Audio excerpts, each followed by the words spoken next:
It's Red Eye Radio. Gary McNamara and Eric Harley talk about everything from politics to social issues and news of the day. Whether you're up late or you're just starting your day, welcome to the show. From the Uniden America Studios, this is Red Eye Radio. Hello and welcome. He is Gary McNamara. I'm Eric Harley as we continue our coverage from election headquarters. Red Eye Radio, election headquarters. Let's go to the Red Eye Radio election headquarters news desk with Gary McNamara. Happy Monday, Gary. How are you? Thank you, Eric. And here we are at elections. Election Central. Before we do that, a little bit of SNL. All right. From Saturday night. Okay.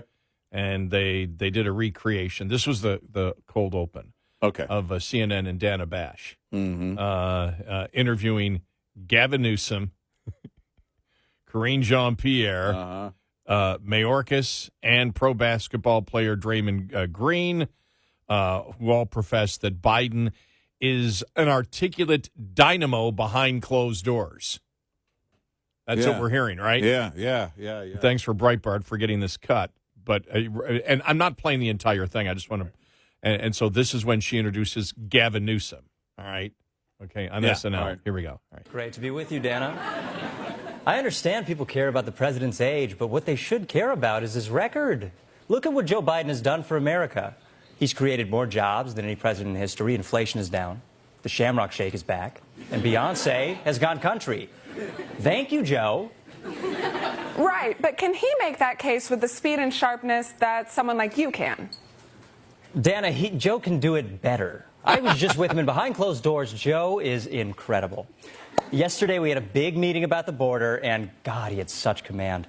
He had charts, tables, PowerPoints. He had an interactive AR display on the Apple Vision Pro that he programmed himself. The software might be in beta, but the man, he's an alpha. Governor, I have to admit, I'm a little skeptical. This is the same man people call Sleepy Joe. Well, he has to sleep, Dana. But even when he's sleeping, he's on. The other day, he was taking a nap, and I whipped a baseball at him, and he caught it like De Niro in Awakenings. Lightning quick. Just ask any of the people who are with him every day.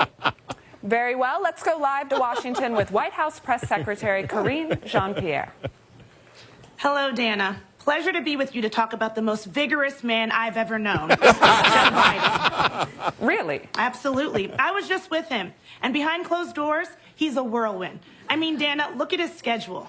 7 a.m. Soul Cycle class. And I'm not talking about taking one. He leads it. 8:30 a.m. Plays speed chess in the park. 8:32 a.m. Wins chess game, points at opponent, and says, "Next time, young blood." 9:30 a.m. Meets with Joint Chiefs for a military strategy meeting and push-up contest.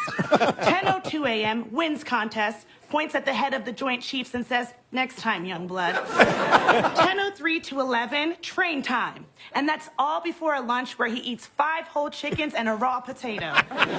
Karine, Biden is 81 years old. Isn't that a little concerning? Only if you're scared of wisdom. Look, Joe Biden was 30 years old before Roe v. Wade was instated, so you know he was smashing. He dealt with those restrictions then as a young, handsome man, and he can deal with them now as an old, even more handsome man. Ask anyone who works with him closely. Well, let's do that. We are now joined live by Secretary of Homeland Security Alejandro Mayorkas.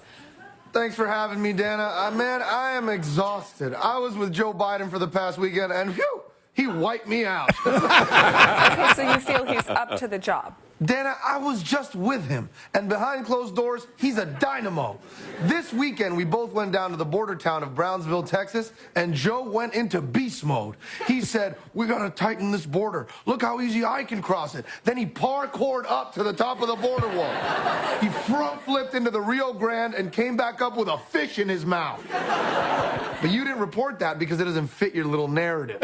Well, with all due respect, it doesn't fit reality. And that it continued to go on, but I just want to give you everybody a taste of it, because even though it's funny, that's not the point. It's the fact that the writing team went full on in an opening skit, the cold opener for SNL. This is how they started. Yeah. This wasn't buried between 11:30 and midnight, or 12:30 and 1 Eastern. This was The open. the cold open. So that's strike two. The first strike being the return of Jon Stewart at the Daily Show a few weeks ago. Well, and when you see, look, SNL, we know the vast majority of them are on the left. Yeah. And so for them to do it shows that everybody, it's like when we talk about the gaslighting that's being done, this whole thing that Joe Biden is this incredible dynamo. And they kept, if everyone that they brought on kept saying, behind closed doors, you don't see him behind closed doors. You don't see him behind closed doors. And as we said a couple of weeks ago, what they're trying to tell you is the person that you see every day is not the person that they see. Right. That Biden is completely different behind closed doors than he is when you open that door. And everybody knows, and even all Democrats know, that's a load of poo-poo. Yeah, it's you're not going to sell it, and they know they can't sell it, and the writers took that approach. I mean, here's the thing, too. With as many skits that are pitched during the week at SNL, this one made it, not only made it, it made it for the cold opener. And they could have gone a number of different ways. Who knows? I mean, they could have gone primary. They could have done something. They could have done something related to, Super Tuesday or something, how Trump prepares for Super Tuesday, and then done something silly, targeting him.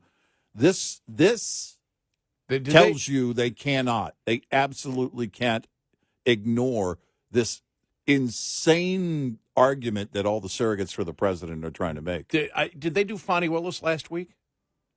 Was it? Yeah, did they do that? Yeah, I Was don't it know if they last did, week? because that would have been been on my radar if I worked for SNL. Yeah, You've seen some of the videos out there that have gone viral, which again is not the lawyer or the witness speaking. Right. It's someone else, but they, again, with technology, AI, whatever, they make it. I mean, it gets to be, some of the stuff is so perverted and just so obvious that, stop this here.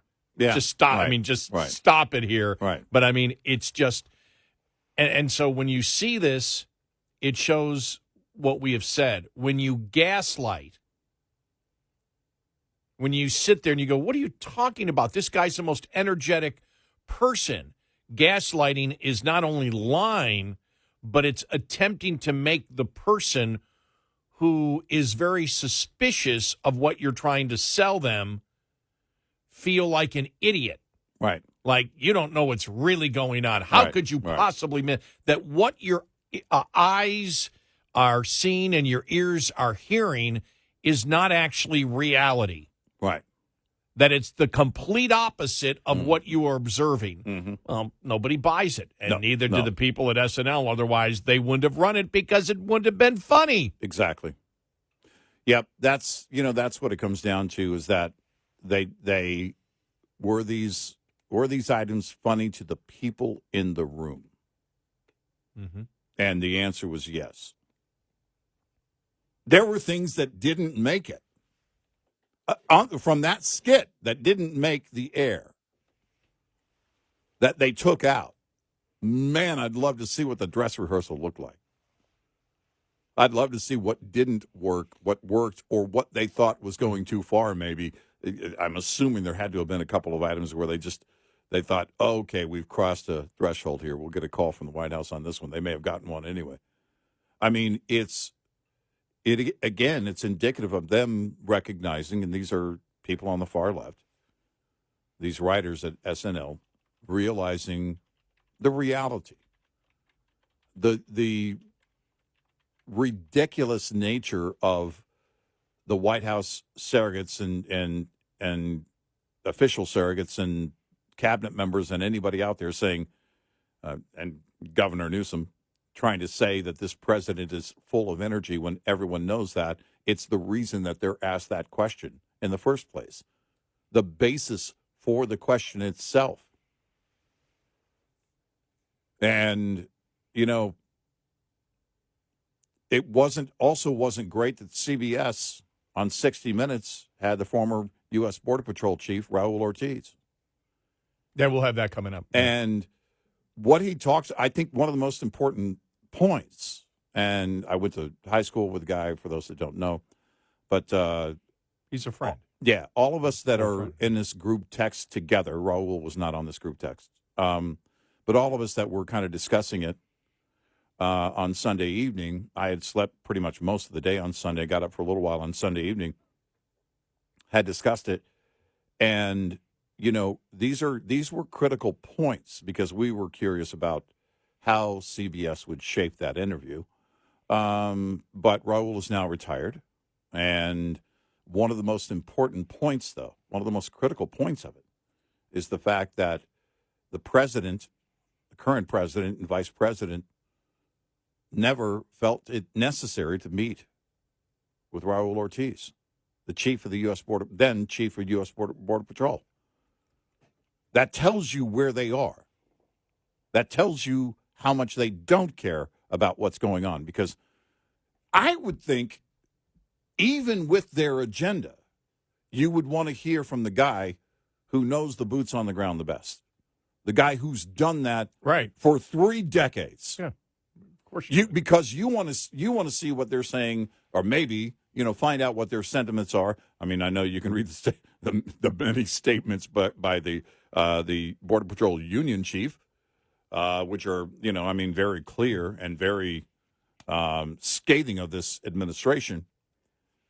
But the fact that they didn't feel it necessary to meet with the guy in charge, that tells you everything right there. They don't care. Mm-hmm.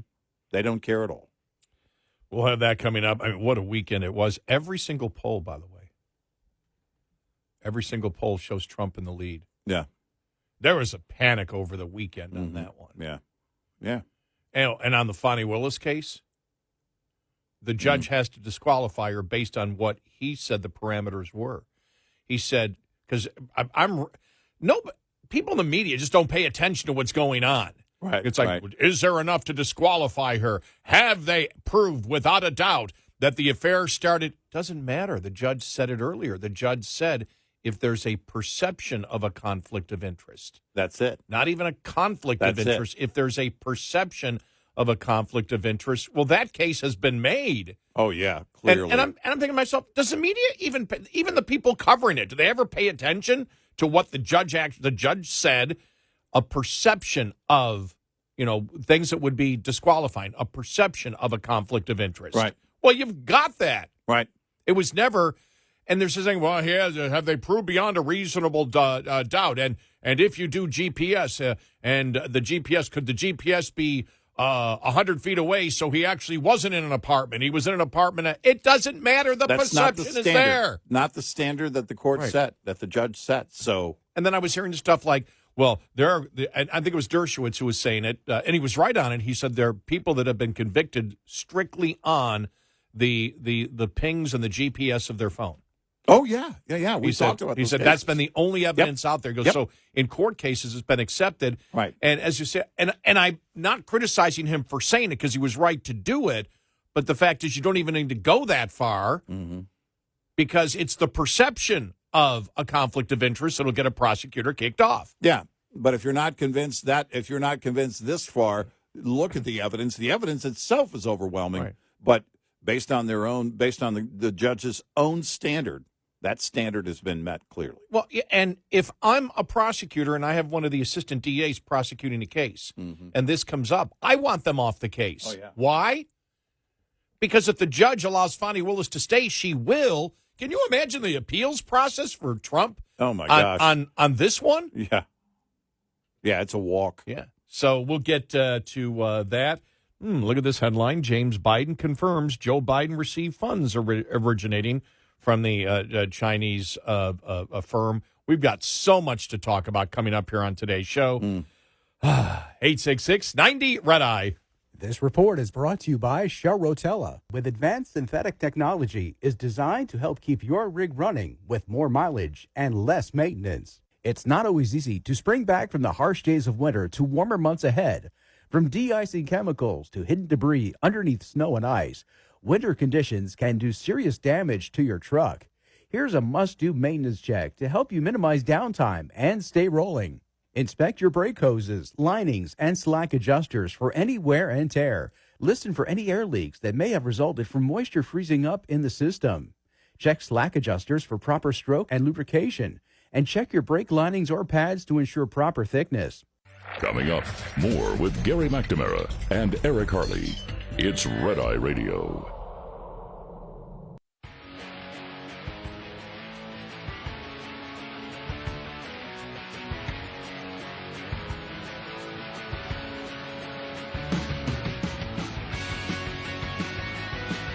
It's Red Eye Radio. He's Eric Harley, and I'm Gary McNamara. Good morning. Thank you for being here this morning. All right, one thing here that I saw over the weekend, I went, oh, come on, stop it. First off was the D.C. primary. Yeah. I mean, splash headlines all over the place. You know how many total people voted in that GOP primary? Was it 3? Because I'd be surprised if it was that many. 2,000. Yeah. Okay. And they're making this, everybody's making this big to-do. Nikki Haley wins. Yeah. Nikki Haley wins. Nikki Right. Haley wins D.C. It's like, well, are there any Republicans left in D.C. Right. at Exactly. all? Right. It's like a total of 2,000 votes were cast. Uh-huh. But she's won. I'm like, stop it. Yeah. Look, even if I was a huge Nikki Haley fan, I'd be saying the same thing. Don't promote this because it's just going to be mocked endlessly. Stop hyping this. It's like, man. And the other one was, you saw that the Biden White House wrote a letter to Fox News, telling them, criticizing, saying it's unfair, because of the, because of the, what is it? I can't think of the guy's name. The source that they had, the special, not Smirnoff. Is it Smirnoff? The FBI source. Yeah, the right. FBI source. That was Smirnoff, right? Yeah. Smirnoff, yeah. You got to stop reporting it. You got to stop reporting. You got to stop reporting it. And as Miranda Devine from the New York Post said, all of a sudden the left's jumping on this. That's why you got to drop everything because that source lied. That source, the Republicans are lying. Republicans didn't lie about that source. No. Republicans never lied about that source. No. Republicans didn't bring in that source. Nope. That source was discovered, but everything, all the opinions of that source and the credibility of that source came from the Department of Justice under Joe Biden. Yep. They were the ones that built up that entire credibility. Right. And, of course, that's why the Republicans had interest in it. Right. But as you noticed, I believe the Republicans, as Comer said, well, you notice we really didn't jump on that. Yeah, he said that almost right away. Yeah, he goes, we really didn't when jump Smirnoff on that. That's really not a part of it at all. We really never jumped. We never really jumped on it. There's a whole ton of other things here, including Jim's Biden testimony where he said he confirmed Biden received money originating from CEFC. We'll get to that. And I don't know why that wasn't a bigger story. Yeah. It will be for Republicans this week. Yeah, it will have to be, yeah. Because that's certainly the first indication of any money transfer going from Hunter or Jim directly to Joe. Yeah, right. And I'm like, why didn't that? I was thinking, was it Friday or Saturday? I'm like, why isn't this thing blowing up? Mm-hmm. What am I missing here? Right. Yeah, it's probably because the liberal media doesn't want to touch it. I'm thinking more in conservative circles. Sure. Well, but they did cover it. I mean, National Review was all over it. I was going to say I did see it, but I think Republicans on Capitol Hill will make a bigger deal about it this week, and when they start to, it'll kick the dust up again. But it's because that is, of course, flies in the face of what basically everything Hunter was saying. My dad wasn't part of it. He didn't receive anything. And Jim's over here saying, hello. So, yeah, we'll get into that coming up.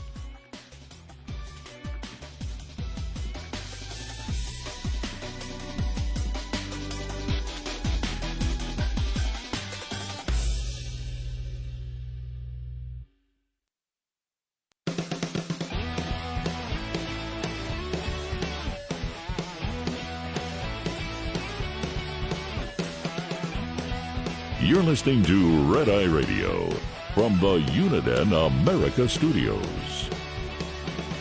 And he's Eric Carly, and I'm Gary McNamara. You know, the problem coming in on Monday is we really have Friday, Saturday, and Sunday with so much news. Yeah, absolutely. And so there are stories that you hear Friday that by the time, I know for me at least, by the time I get to Monday, I'll be sitting here scanning everything, and it's like, oh, I almost forgot about that one. I was going to text you a couple of things on Friday afternoon. I thought, nah, I'll wait, because by the time we get to Sunday, it would just be nonstop texting. I thought, I'll see him Sunday night. Exactly. But this one I had to bring up because this story, and it's nothing to do with D.C., right? Nothing to do with Biden, nothing to do with Trump. Right. May have to do with where our culture is going. But you and I have always talked about that you grew up so much of your life on the southern border, and I grew up on the northern border. Yet we tend to think the same way. We have a lot of the same opinions, but it's the fact that our thought process is the same. Most people that I know, in fact, everybody that I know, I can sit there and talk to them, even liberal acquaintances, and if I talk to them, I'm like, okay, they're thinking at this point critical thinking. They may go to Trump, and it's TDS at that point, but I know they have potential for critical thinking and are basically culturally moderates. So then you see this story out of Edmond, Oklahoma.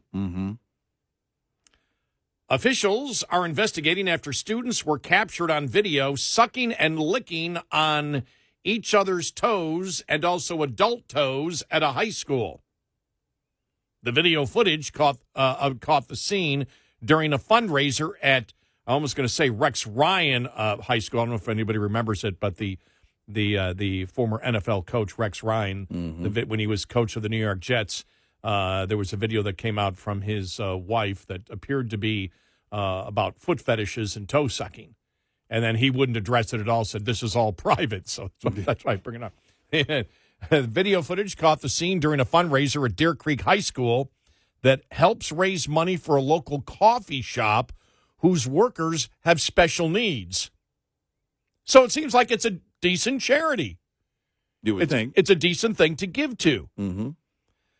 But apparently the video came out. Libs of TikTok, I can't think of her name, but she got it. It's like unbelievable this happened. Students sucked on the toes of adults during a school fundraising event. Who approved of this? Oklahoma State Superintendent Ryan Walters soon announced an investigation into the incident, calling it disgusting. This is disgusting. We are cleaning up this filth in Oklahoma schools. Our agency is investigating. Now, this is one of those kind of topics that you and I sit back and say, all right, somebody had a meeting on this. Yeah, there was a meeting, and some adults, not just one, decided together that this would be a good idea to involve children in doing these things. Fox noted that the students volunteered to participate in the competitions during the week-long event, while others paid to attend the festivities. The video shows student volunteers who were paired up, one set sitting on chairs while the others laid down below them and licked peanut butter off their toes. In the clip, students were seen laying down on what appears to be a gym floor, while the students with peanut butter on their toes sat above them on a long bench. The announcer counts down to one, and then the students on the floor begin licking the other person's toes as people watching cheered loudly. By the way, COVID is so over. Anybody that has any concerns about kids in school and the threat of spreading this or that needs to shut up. Wow. What the hell's wrong with people? I have no idea. Those kids could have had a peanut allergy. That's it.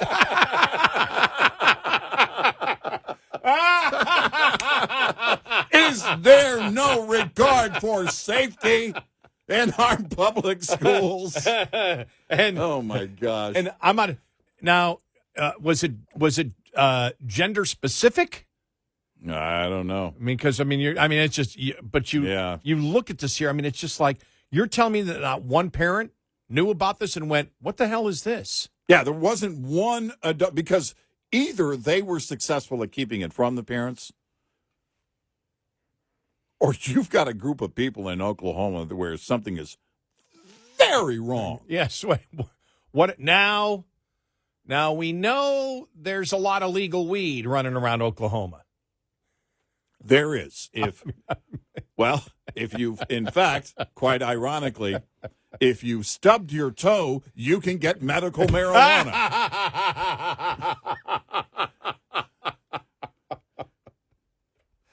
All you have to do is say, ow. So they're sitting in a meeting somewhere. Yeah. We need to raise money. What's a unique way?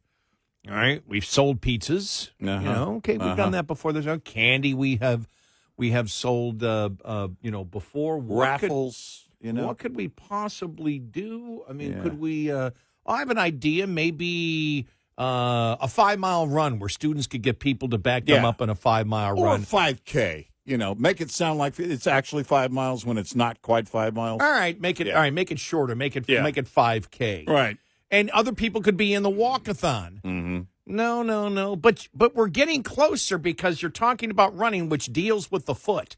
Yeah. So I got an idea. Since we're talking about the foot, how about a toe-sucking contest? Oh, my God. That's really thinking out of the box. Let's go with that one. Yeah. I mean, what the hell? I don't get this at all. You know what I would have come up with? Okay, feet paintings. You're going to use your feet to paint things, and then people come in and auction. So you put paint on your feet. I can see that. And then you're gonna do something creative on this big white sheet of paper, and then people will come through and they will auction off these paintings that these people made. If it has to be related to feet. Okay, one story says Shoes. One story says adults. Who are the adults? I don't know. Or was that wrong in the initial story? Was it just students? Know. Not. By the way, it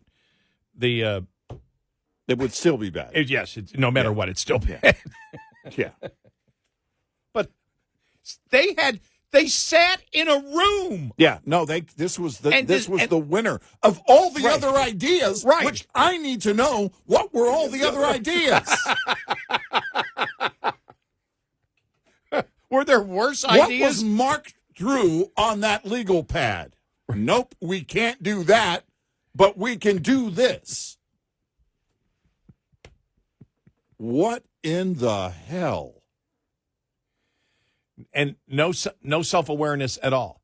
And I'm assuming because it happened on school property in the gym that this was discussed because it was a fundraiser, so the adults were involved in deciding, maybe along with the students what to do. But, of course, the ultimate approval has to come from the adults. If I were a parent in this school district, I'll tell you what I'd want to do with my foot. I actually am not going to say it on the air, but a great man who just passed from Oklahoma sang about it in a song, Toby Keith. I'd be wanting to put a foot in somebody's backside. Well, I heard that the PTA, the Parent Toe Association, came. My God! Oh my gosh! What in the world? How does that happen? Because it happens because we have too many pervs in schools as adults, leading children and teaching children, and they think things like this are okay. Now, granted, my first year of college, 73, 74, in early 74. You're not going to tell that one story. I don't think you can tell it on the air. Well, I didn't do it. I didn't streak. Oh, okay. But streaking, that's when it became popular. Okay, that wasn't the story I was thinking of. And I think it was, was streaking a result of Ray Stevens' song, or was Ray Stevens' song a result of the streaking? I don't know which was the chicken or the egg. I forgot. Yeah. It's been, well, let's put it this way. That was a half century ago. Right. Oh, my God, am I old? Yeah, I grew up thinking that, leaving the house naked was frowned upon. I still do. Call me old-fashioned. But public toe sucking? Yeah, exactly. Well, okay, that might be tolerable. It's okay. It's for charity. We'll get away with it because it's for charity. I haven't seen anybody. I know somebody will come out and defend it, but I haven't seen anybody, because in 2024, people will defend anything. Yeah, but I haven't yeah. seen anybody defend this yet. Right. Yeah, I'm waiting for a teacher to come out and go, look, this is something we've been doing in class for the last couple of years. Oh, yeah, we have. In fact, we have a right. It's an elective course, but we have this course in school. Yeah. In order to get kids more comfortable with each other, yeah, right. And to socialize more, right? A little bit of toe sucking, that's Now the state budget for peanut butter skyrocketed, but we're teaching kids important things. Wow. I mean, seriously. The biggest complaint will be it should have been almond butter. Almond butter, yeah. And not peanut butter. Yeah. Or cashew butter. Cashew butter, Yeah, yes. Get away with your communist butters. Peanut butter. This is America. Stop it. Unless you have an allergy, it's peanuts. And it's full, creamy. Don't give me this halfway done crunchy crap. Wow. Finish the job. I just love this. I'm reading this from Breitbart. Social media users were quick to share their thoughts on the scene. One person writing, "This is nasty. Way too much." Yeah. Yeah. Another user commented, "Ew." Yeah, it's gross on so many levels. It's disgusting. In its public statement regarding the event, the school noted that no Deer Creek faculty or staff participated in any of the games during this Clash of Classes assembly. Uh-huh. Well, wait, they had to know. Yeah. It was happening in front of them. Oh, they knew. Was there no faculty there? You're saying there was not one adult in charge in that room? That's another concern then. Yeah. If that's the case you're trying to make, wow, we got more questions.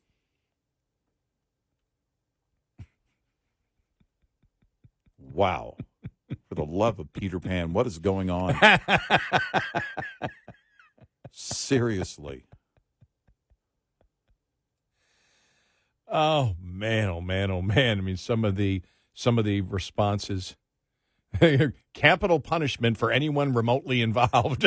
Well, I don't think that's going to happen. Come on, it's not Texas. Yeah, that's not going to happen. Oh, no, but some adults should be fired for this. Yeah. So, I don't even. Like I said, I had to bring it up because it was just so bizarre. It gets to the point of what are people thinking? How does this ever happen in the United States? Right. Because you either let the children in charge, or as adults, you helped it happen. And I'm sorry, but I think it's the latter, not the former. And this is the first that I never thought that on this show we'd be talking toe sucking. Yeah. I have another toe sucking story coming up later. But now that really bothers me. Yeah. Well, this one has to do with elections, but I don't even know what that means. I have no idea what that means. I don't think I want to know what it means. I don't know. 866-90-RED-I. Lines open for your calls.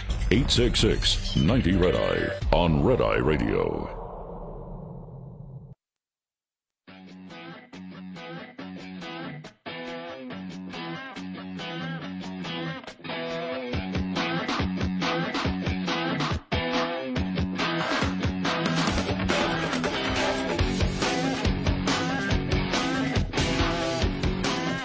It's Red Eye Radio. He's Eric Carly, and I'm Gary McNamara. Coming up on the top of the hour, Supreme Court decision apparently supposed to come down on Trump and whether states can bar him today. Did I say tomorrow? Today. Yeah. Because when I first read this, it was tomorrow, but now tomorrow is today. So we'll get to that story coming up here, and it can only go one way. because it can't be more clear in the Constitution. States don't get to do this. Yeah. There is no insurrection. Right. And states don't get to do it. Right. There was no insurrection. Yeah. If you get to, the point of states, judges and states being going, saying, oh, well, okay, we're just going to take them off the ballot. I mean, if they can do this and then just make up the charge on insurrection. Well, I also think what he did was unconstitutional in this way. Forget about insurrection or January 6th. Then you can, go on and on and on and on and on for any president who had any executive order reversed by the Supreme Court. Right. Right?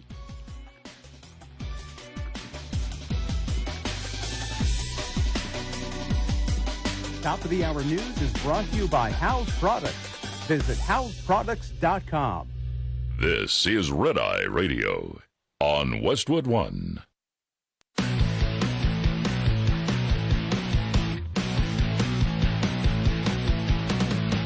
Now, it's Red Eye Radio. Gary McNamara and Eric Harley talk about everything from politics to social issues and news of the day. Whether you're up late or you're just starting your day, welcome to the show. From the Uniden America Studios, this is Red Eye Radio. All across America and around the planet, we are Red Eye Radio. Good morning. Welcome. Were you shaking your finger at me?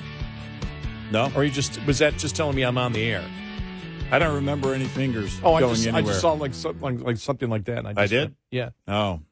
I'm like, wow, why what? don't I remember it? It was just seconds ago. It was just seconds ago. Yeah. Wow. Just seconds No. ago. What about this finger? But wait a minute. No. You're just behind the scenes. You're a dynamo. Am I? Yeah. Behind the scenes. What is a dynamo? What does that mean? You're dynamic. Oh. Okay. All right. All right. Go with that. Yeah. All right. Okay. Even though you forgot what you did 5 seconds ago, I don't remember a finger. Behind the scenes, you're just. There are some fingers I give you that I remember. That one I didn't remember at all. And I always feel blessed that I'm number one in your heart. Yeah, that's what it means. All right. We can just start on audio. That's the thing. By the time I get to Sun in it after 3 days, I got all this audio stored up. You know how it is. We store up all this audio, and it's like, okay, we gotta play it because it shows you the problems that the Democrats have. It shows you why the polling is the polling right now, and it shows you where the media is going. This was on This Week. All right. Okay. All right. And this was Senator Chris Murphy. All right. All right. And listen to the pushback. All right. Here we go. All right. Why did it take so long for the president to address this crisis at the border in terms of the flow of migrants? Well, I don't know that that's fair. In the first week that the president was in office, he sent to Congress a comprehensive immigration and border reform bill. But wait a minute. That bill was to provide a path to citizenship for the 11 million undocumented citizens, residents here in the country. It was not a border security bill. It was an immigration bill. No, it was also an asylum reform bill, right? And reforming the asylum system. It didn't tighten the asylum rules the way yours did it? It changes the calculus for people coming into the country. And the president instituted a very tough new regulation that does stop people at the border. He's lying. Yeah. He got caught. And he got pushback. On This Week. On ABC, he got pushback. Yeah. Well, wait a minute, because this is the whole thing. Comprehensive immigration, which does not address security at the border. Right. So stop it. Wow. You know what that sounded like? That sounded like the SNL piece we played earlier. Yeah. It sounded a lot like it. The back and forth, the exchange there sounded a lot like it. I thought, wow. This isn't good. This isn't good at all. Then I'm going to play this one from MSNBC. Swalwell was on, all right? All right. Here we go. All right, here we go. What is wrong here? What is the disconnect that people think that Joe Biden is presiding over the worst economy in a decade? Our economy is a comeback. Our economy is a comeback story, and we've got to start telling that story, Michael. And Democrats, I think, when it comes to messaging, we're at our worst when we try and, speak to the head and we try and get all cerebral and we talk about the numbers and, unemployment numbers and GDP growth. That doesn't mean anything. Don't give people the facts, is what Swalwell is saying. Right. Yep. Do not give people the facts. Do not say, let's do, because he said, that we're at our worst when we try to speak to the head, when we try to get all cerebral. When we give facts to Democrats, right, that doesn't matter. Get them to rage through emotion. Don't be thoughtful. Right. My God. Yeah, insane. And you're just like, what? They have nowhere to go. Yeah, I don't know where they go. I don't know where they would go. Okay, and let's go to okay, let me just see. That was Swallow. Let's go to Chris Murphy again, all right? Okay. This goes back to the SNL bit. All right, here we go. All right.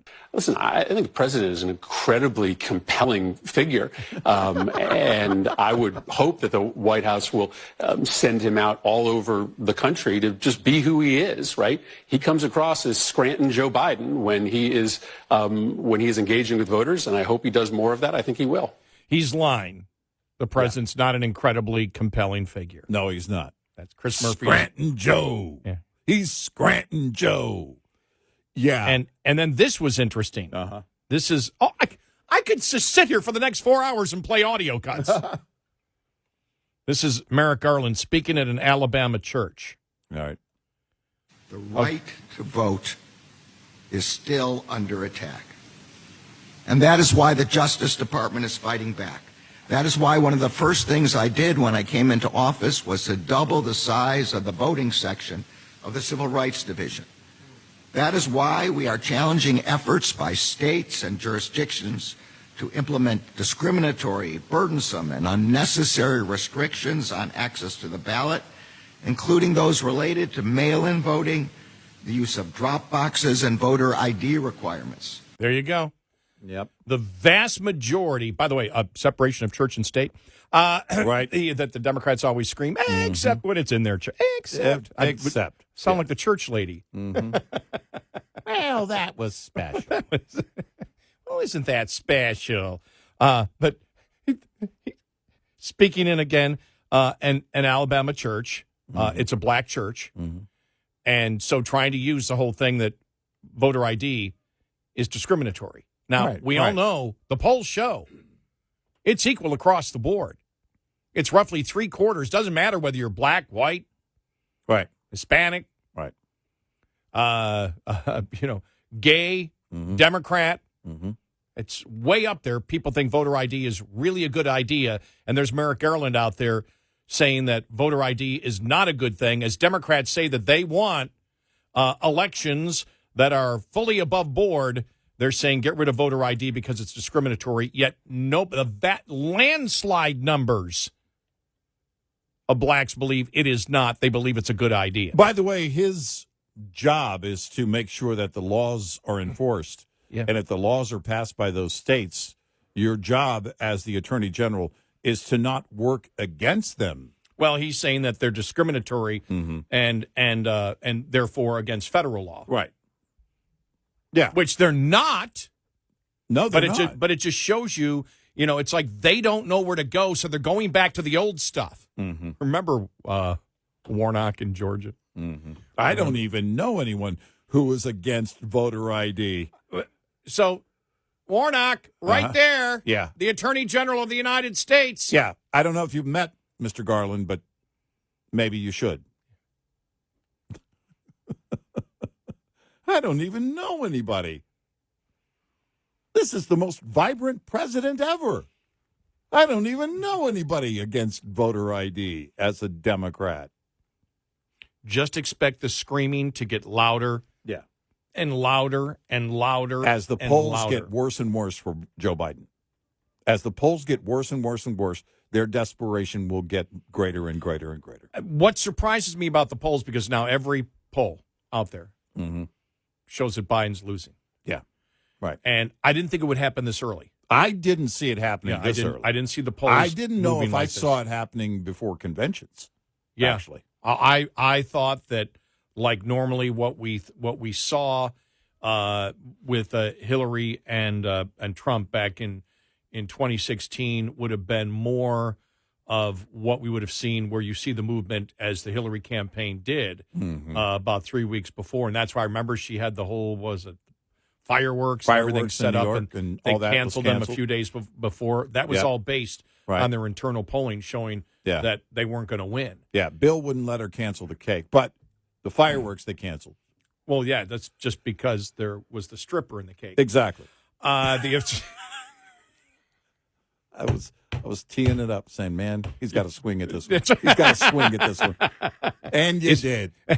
Eric's going, let's see if Gary's paying attention. For McNamara. Is Gary paying attention today? Does Gary actually listen to what I say, or is he just like now back the DJ in Wayne's World too? Exactly. Every year. Wasn't he great? Switching out the carts. I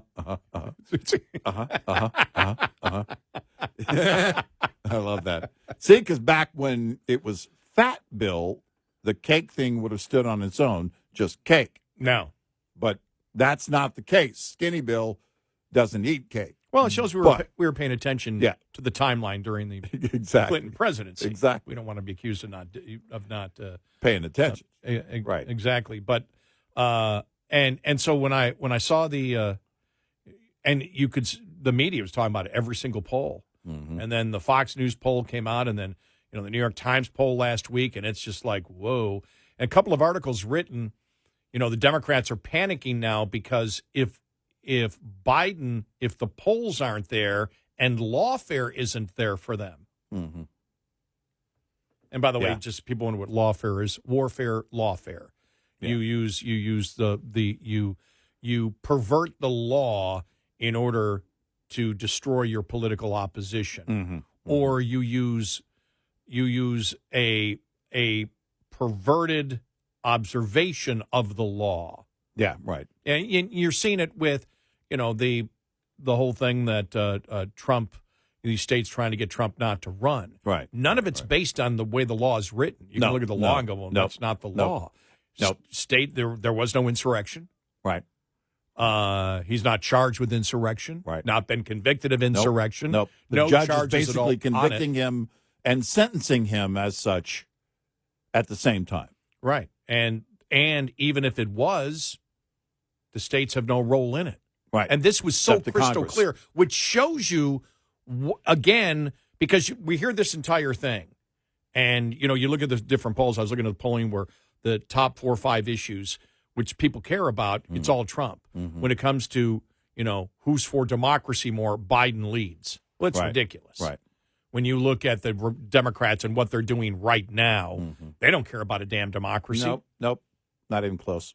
And so that's why I believe it will be overturned. How much it will be overturned, and Reuters is saying it is the decision coming down tomorrow. That it is that decision Sometime on Monday. Yeah, it's Monday. Jeez, see, I did it again. But I don't know what day it is, Aaron. I don't know. But I'm listening to you. Oh, thanks. How many fingers am I holding up? But look, behind the scenes, behind closed doors, I'm a dynamo. I don't make any mistakes ever. Yeah, I'm doing 1-finger push-ups. Oh, behind closed. I'm a dynamo. Behind closed doors? Yeah. Oh, I'm telling what you. The audience doesn't see? The single women that want me? Oh, I'm telling you. Right. I mean, it's just, you can't believe it. Right. Now, you don't see it. I mean, there are only a few court orders. It's weird. It's weird. Strange. By the way, what you see here from Merrick Garland, too, is usually what they start talking about, like about 30 days out from the election, maybe a couple of weeks out from the election.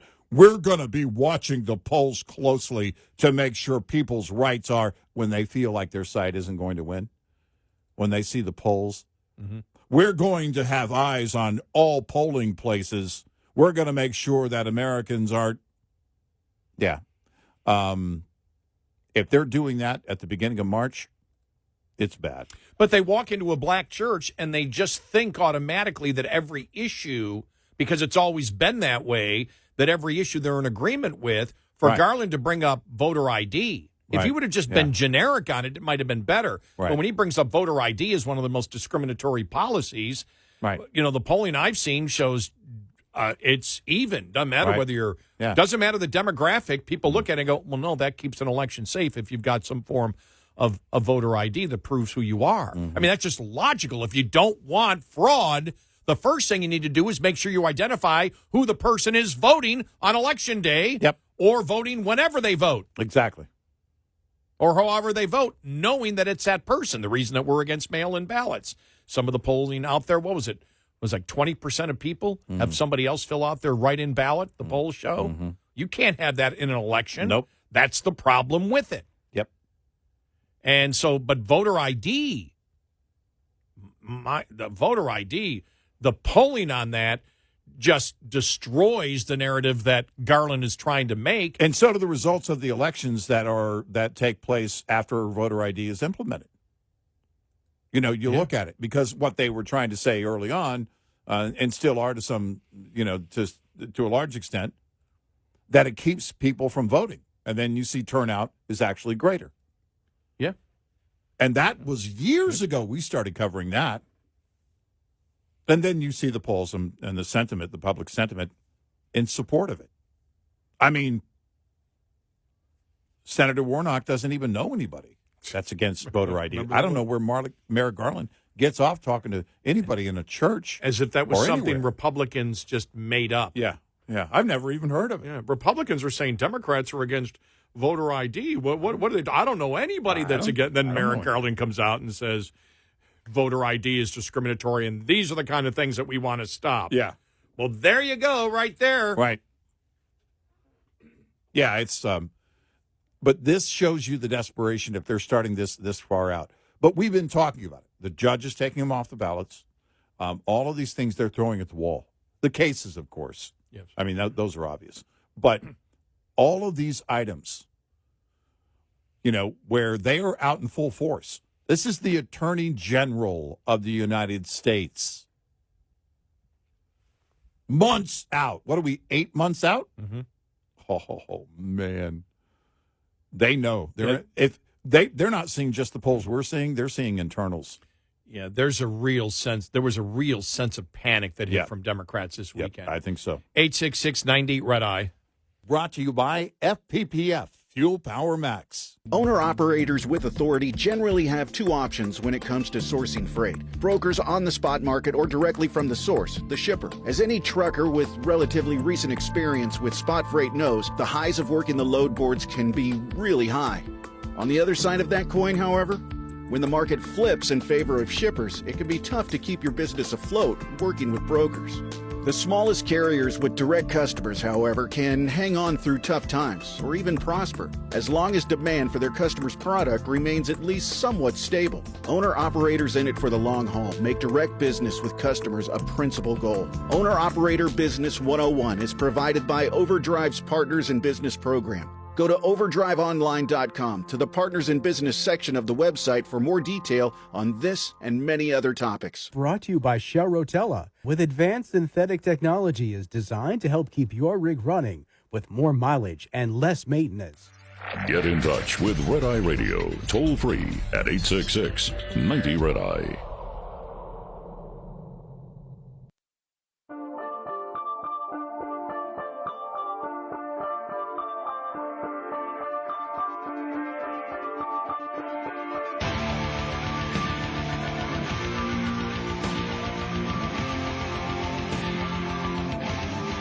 It's Red Eye Radio.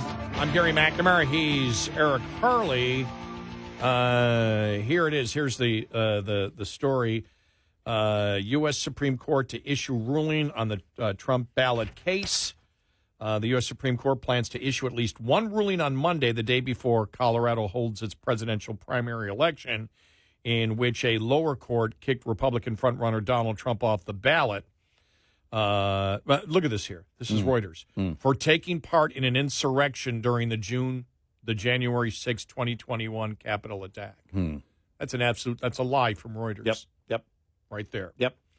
The Supreme Court, in an unusual Sunday update to its schedule, did not specify what ruling it would issue, but the justices on February 8th heard arguments in Trump's appeal of the Colorado ruling and are due to issue their own decision. The Republican Party of Colorado has asked the Supreme Court to rule before Tuesday in the ballot eligibility case, and that's why they want to do it before the actual, just to clarify it. Right. At that point, during arguments, the Supreme Court justices signaled sympathy towards Trump's appeal of the December 19th ruling by Colorado's top court to disqualify him from the state's ballot access. But if Reuters is so willing to lie at that point, that's just amazing. That's such a blunt lie from Reuters.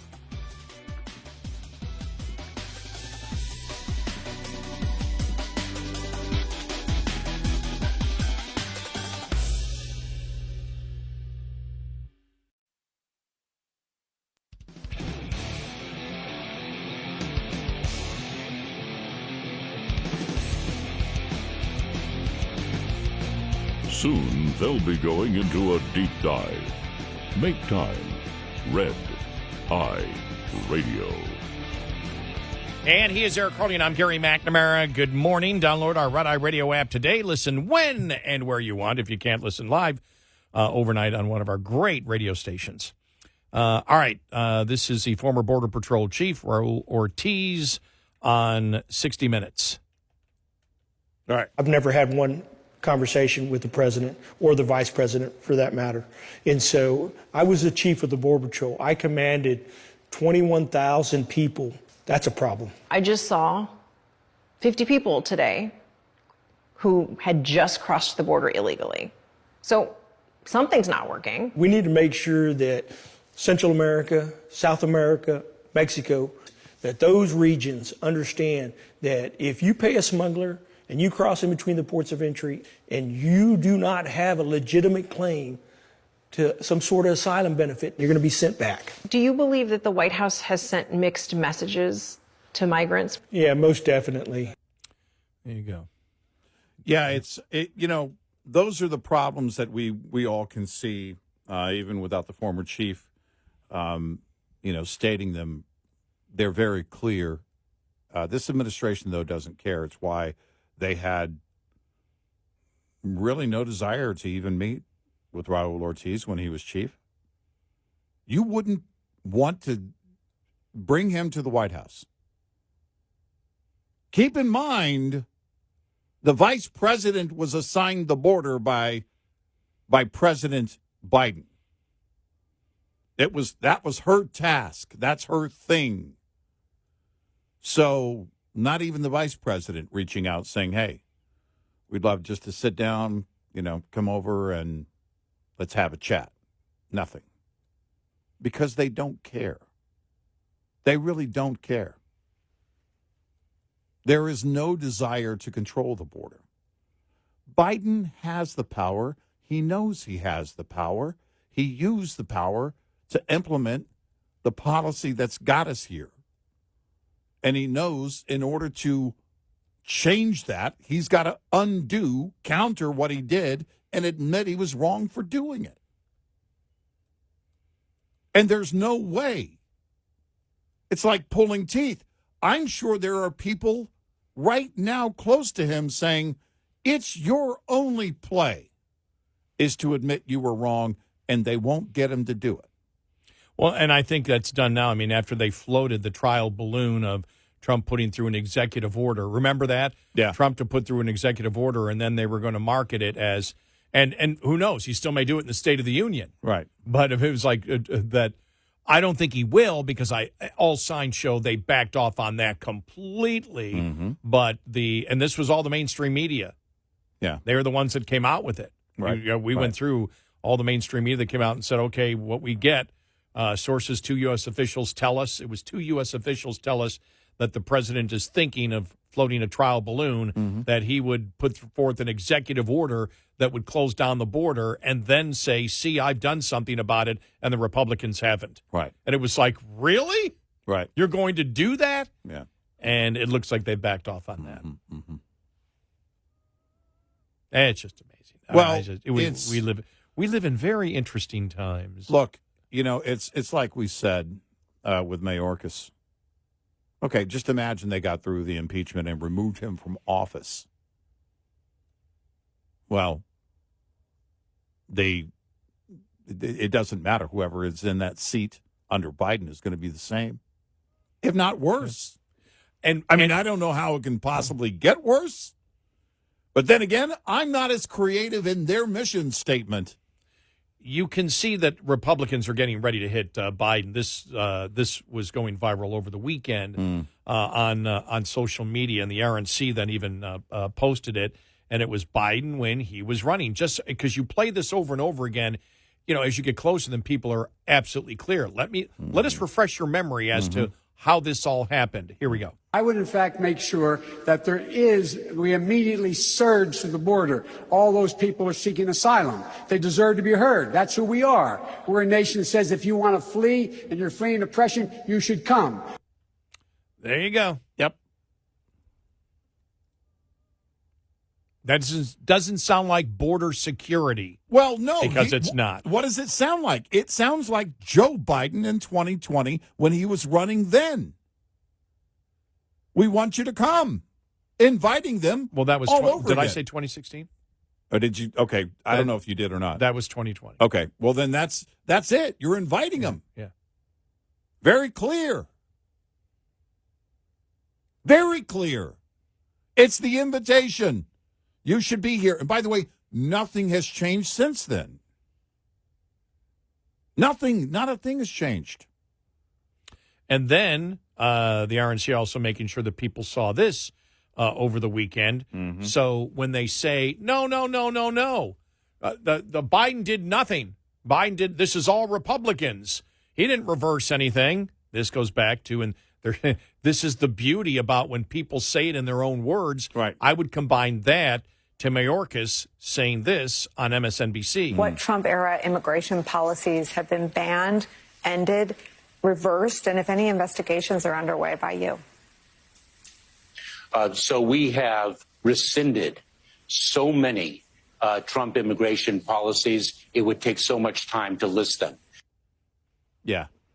Too many to list. You take that, you combine it with what Biden said there. You got a nice 30-second commercial. Yep. Don't let them fool you.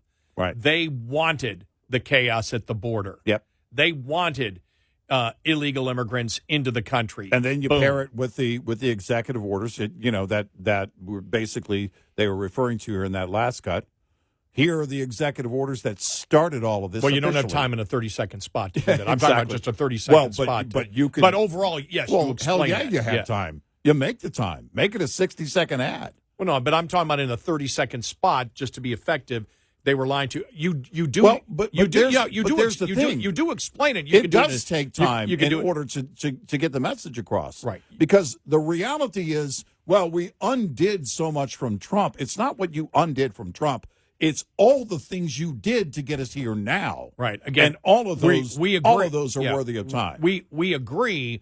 I'm talking about money that the Republicans are worried about right now, especially money to market Trump, because so much of it's going to legal fees. So my point was in a 30-second ad. Of course, in a longer ad, you put that in. An online ads that you can run 2 minutes. you have to. You can put it in. And when you are... You got to tell the whole story. When the surrogates of Trump are anywhere, they're saying that at a consistent basis and lay out, these are the executive orders here. You've got to tell this, because you've got to demonstrate the fact that he did them, which means he can reverse them. And the only thing in the way of Joe Biden doing anything is not any member of the GOP. It's Joe Biden himself. Now, just to show you, this is Mayor Adams now on Squawk Box. Okay, just listen to how he responds to this. All right, this is just Mayorkas is Mayorkas. Adams is like, that it's crazy. We need help. We need help. We need help. We need help.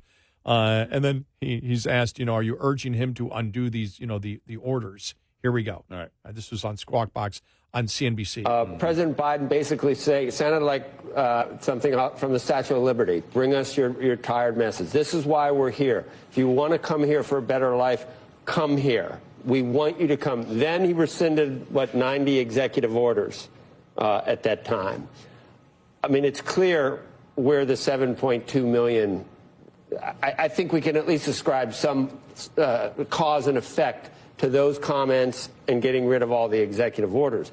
Do you think the president could reinstitute, put some of those executive orders with the sign of a pen back on, and would that help? Would you urge him to do that to help your situation? The most important thing I believe we could do during this crisis is allow people to work. Everyone who passed through the Statue of Liberty came here, and even if it was a menial job, it gave them the dignity and respect that everyone that here deserves. You see, he won't.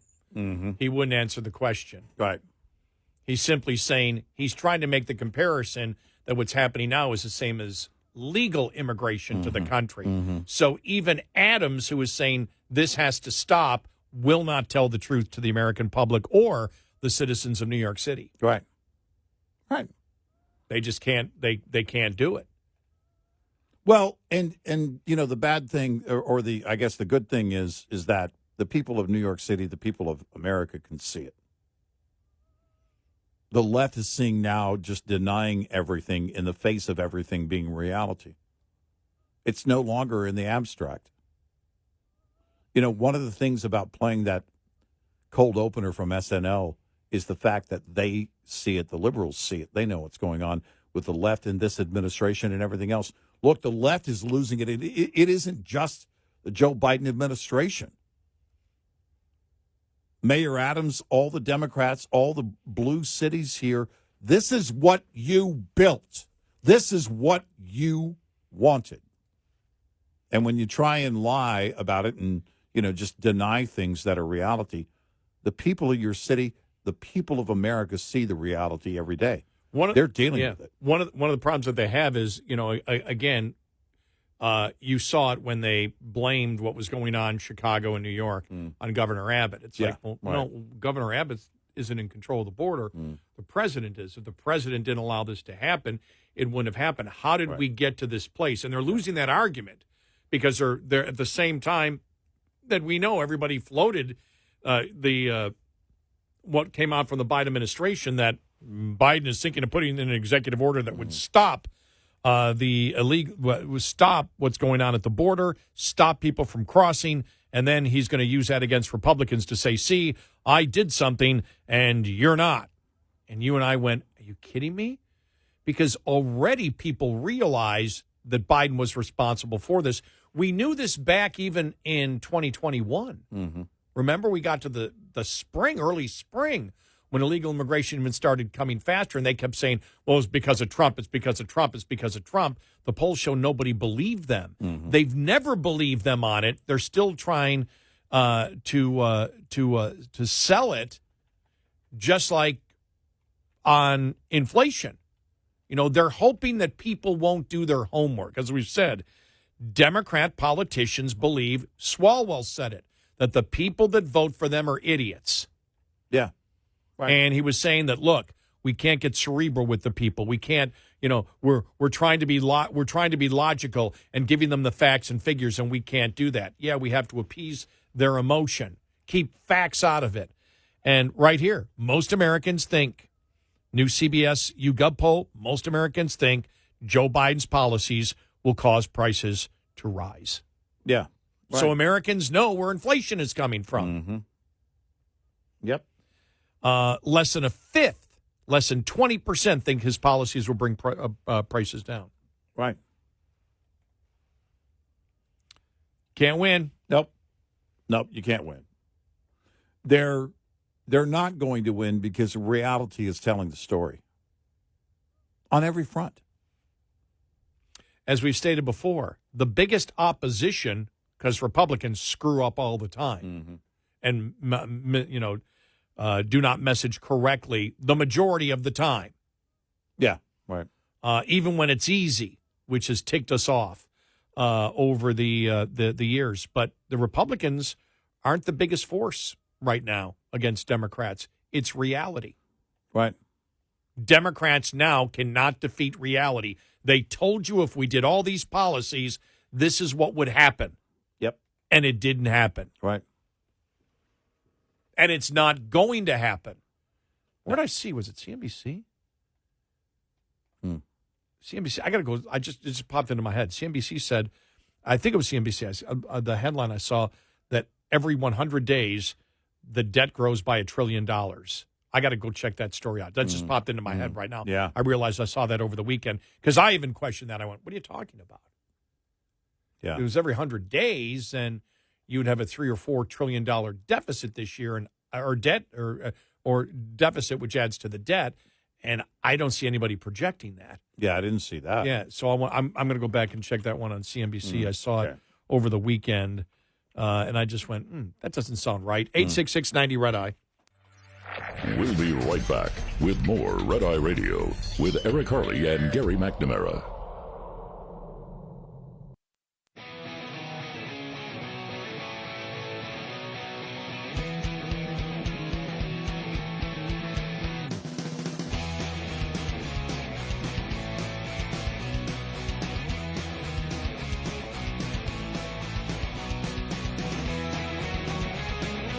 It's Red Eye Radio. He's Eric Carly, and I'm Gary McNamara. Yeah, I found the CNBC story.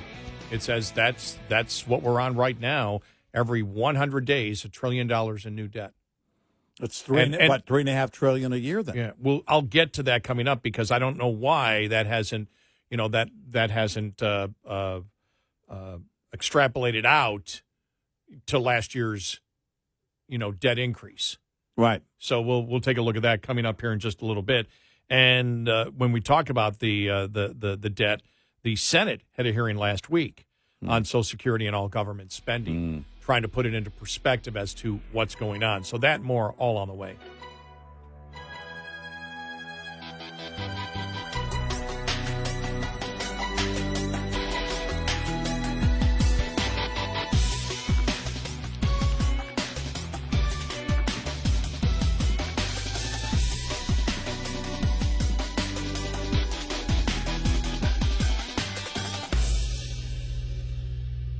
This is Red Eye Radio on Westwood One.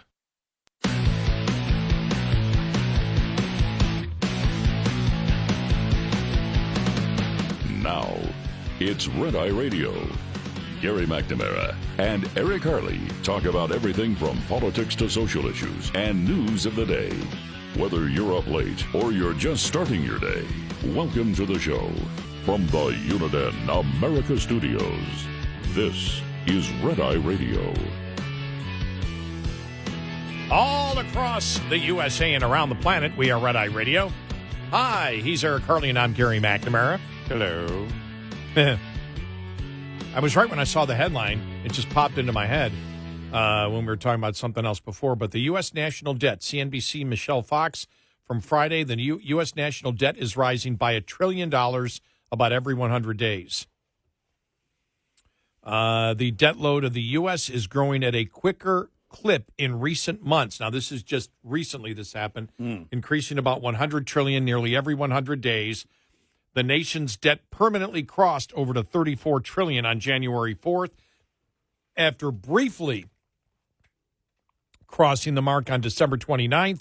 According to data from the U.S. Department of Treasury, it reached $33 trillion on September 15th and $32 trillion on June 15th of last year, hitting this accelerated pace. Before that, the $1 trillion move higher from $31 trillion took 8 months. So looking at the last two, from 32 to 33 to 34, was on a 100-day pattern. The U.S. debt, which is the amount of money the federal government borrows to cover operating expenses, now stands at nearly $34.4 billion as of last Wednesday. Bank of America investment strategist Michael Hartnett believes the 100-day pattern will remain intact with a move from 34 to 35 trillion. Wow. Good to know it's under control. Moody's Investor Service lowered its ratings outlook on the U.S. government to negative from stable in November due to the rising risks of the country's fiscal strength in the context of higher interest rates without effective fiscal policy measures to reduce government spending or increase revenues. Moody's expects that the U.S. fiscal deficits will remain very large, significantly weakening debt affordability. Wow. Yeah. Well, congratulations, kids. We've done it. Because if this pace is to remain, we will add another $35 trillion over the next decade alone. $35 trillion in 10 years. So that is, if you're doing the math, 2034, we will be at. Now, that doesn't include the fact that there would be, logically, if this is to remain, a greater pace at which the debt would increase. So that is just saying if this pace remains, which would likely not be the case, as it would increase, it means that it would increase faster and faster, which means we would probably be closer to 37, 38 trillion, if not 40 trillion, just over added to the national debt just over the next 10 years. And one of the things that you and I have talked about for the longest time, and we were really amazed that you really never saw it anywhere, where you and I said, nobody's really talking about the fact, because we were saying this when interest rates were low. Mm-hmm. Once interest rates start going up, if we get inflation, and you and I warned on this, we said, if we get inflation, and we keep, you're going to have the amount of money that we spend on interest go from $250 billion to $1 trillion. Mm-hmm. That's going to happen. Well, you've got to cut back somehow. Well, they won't cut back, so they keep borrowing, and you get into this doom cycle of never being able to get back. And the other thing is that what you're also looking at is because of the amount, the incredible amount of how fast the debt is rising, is also going to keep inflation there. If we keep borrowing money at this kind of rate, and that came out last week. We talked about that last week. I said, finally, somebody else is talking about the fact that what about the inflation factor of this incredible debt, that you're not going to get rid of it, inflation. You're never going to get back down to 2% if you don't stop borrowing money in order to do this. I want to play this because this happened late last week. The Senate was having a hearing, and Senator Tuberville of Alabama was talking to a couple of people about Social Security and government spending, and here's what he had to say. This is all a scam. I mean, we got people that's getting ready to retire that's going to try to live off $2,000 to $3,000. Impossible. It's impossible. Because what happens, it comes up here, we spend it. We're $35 trillion in debt. We don't have any money. We're dead broke. And then taxpayers have $2 trillion in credit card debt. We are in huge trouble. In this body, we had better start figuring that out, because we're going to have a run on this city here soon, and there's going to be about 150 million people coming up here saying, where's our damn money that we paid in? I could have put my Social Security money 40 years in tax in the market and probably be worth 8 to 10 million today. But the federal government wasted it. So I'll get off my horse there. But it's good that we have this, because we got, I get a little pension check from education. I was part of a union. It's not going to help people. People are going to have to continue to work longer and longer. Am I right, Ms. Gender? Can you say something about Social Security and it being taxed for some reason? We're taxing people for the second time on the Social Security that they put into an account. Yeah, and I'd like to point out when Social Security was first founded, those who established it, it was started out as a 2% tax, and they said this will never take more than 6% of your income. Today it takes 12.4%, and depending on whether you go with CBO or Social Security trustees, it needs to take between 15.8 and 17.5%. So we're talking about thousands of dollars more per year. It also was actually only originally recommended that the tax be up to $66,000, equivalent in today's dollars of earnings.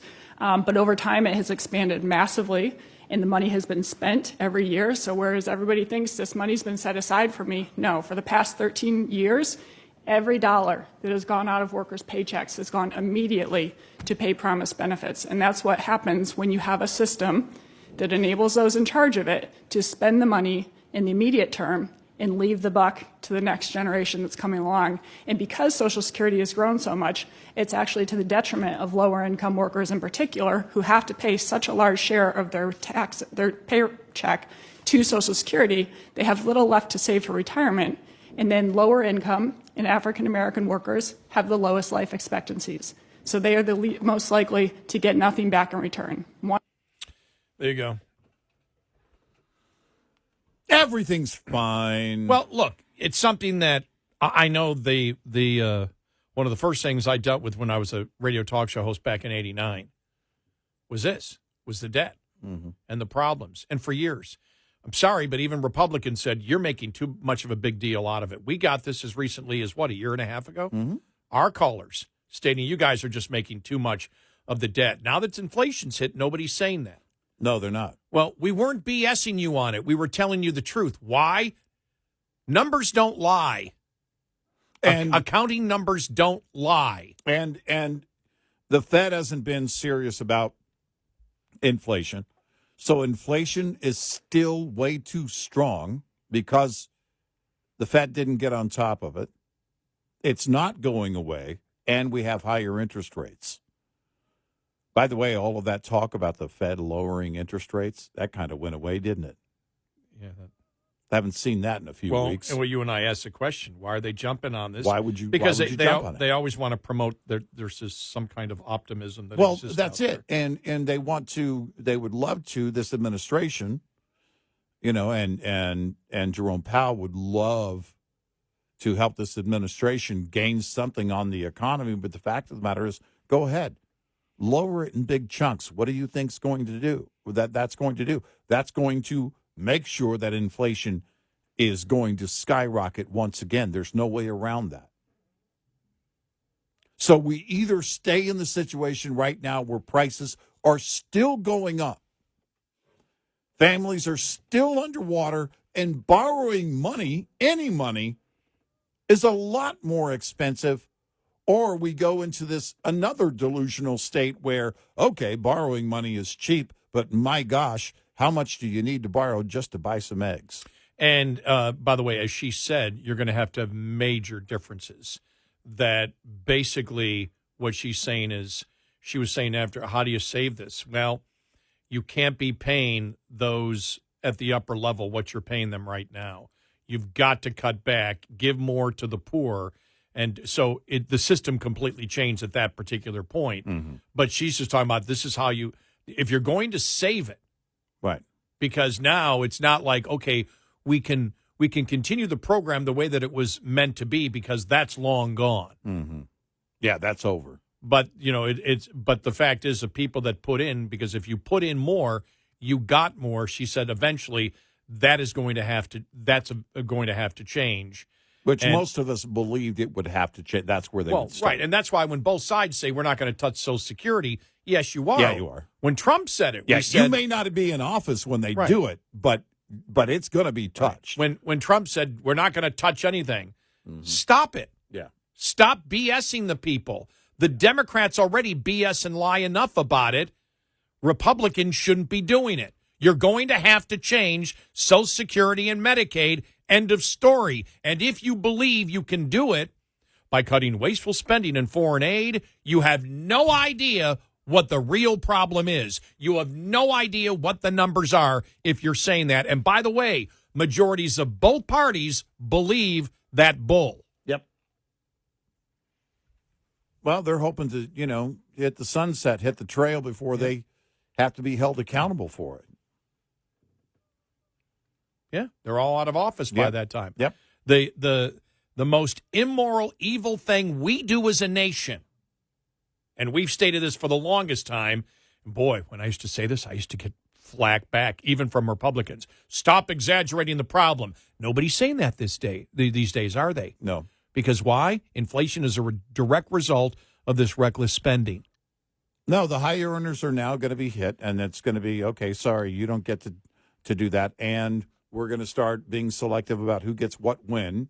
It won't be just about your age of when early retirement begins or what benefits begin. All of this is going to be class warfare like we've never even seen. And there won't even be a question about it because there are only two ways you can go. You can go until it runs out, and we're getting close, or you can change it drastically. So there won't be any, it's not like it's going to be a debate. It's going to be, okay, here's what's left. It's going to be Jimmy Stewart standing inside the bank. Okay, well, how much do you really need? Because the money's gone. And Senator Uncle Billy, I have no idea where I'm going on that. I just had to say that. I just had to throw Come on, Uncle Senator Billy's name. Uncle Billy, how much do you really need? Oh, Mitch McConnell, come on, Mitch McConnell, how much do you need to retire on? It's going to be one of these things that people look at and go, oh, you know, what will drive me crazy, insane, is when we start hearing in a move that a lot of people are surprised by, in something we didn't see coming. Yeah, exactly. All of us at CNBC are wondering, oh, what happened? Yeah, everybody's going to say this unexpected result, this unexpected debt. None of it's unexpected. Yeah. Well, nobody saw this coming. Well, nobody saw this coming. Nobody saw this coming. They laughed at George W. Bush. Yeah. When he said we need to change it, here's my idea. He goes, fine, you're laughing at me.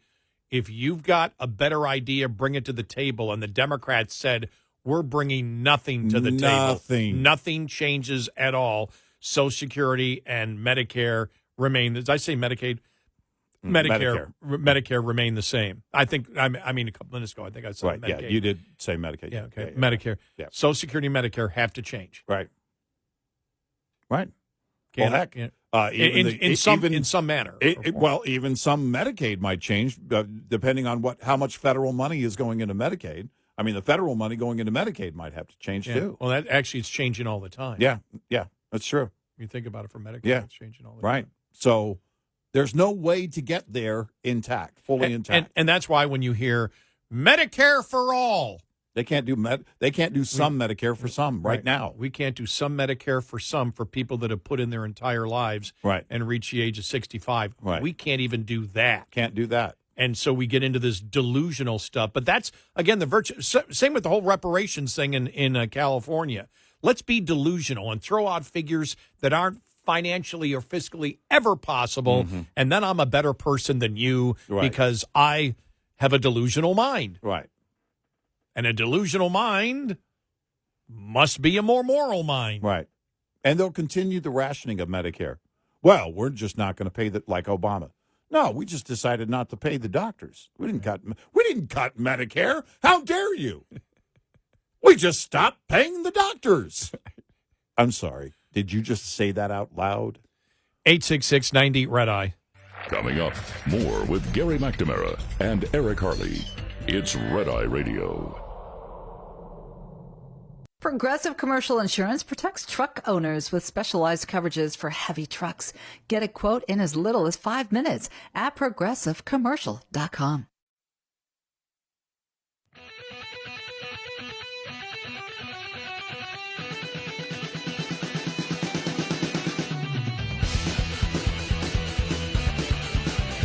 Hey, Red Eye Radio, he's Eric Harley, and I'm Gary McNamara. Yeah, but I believe the most immoral thing that we've done as a nation, it's never talked about, is put what we want today on future generations. It's absolutely immoral. It's evil. Yep. What we do as a nation. And people people get upset about it and say we need to do something. But when it comes to the solutions of it is when we as a society become delusional and start saying, well, there really isn't this problem. If we just do this and do that, we're going to be fine. Yeah. It's almost like being,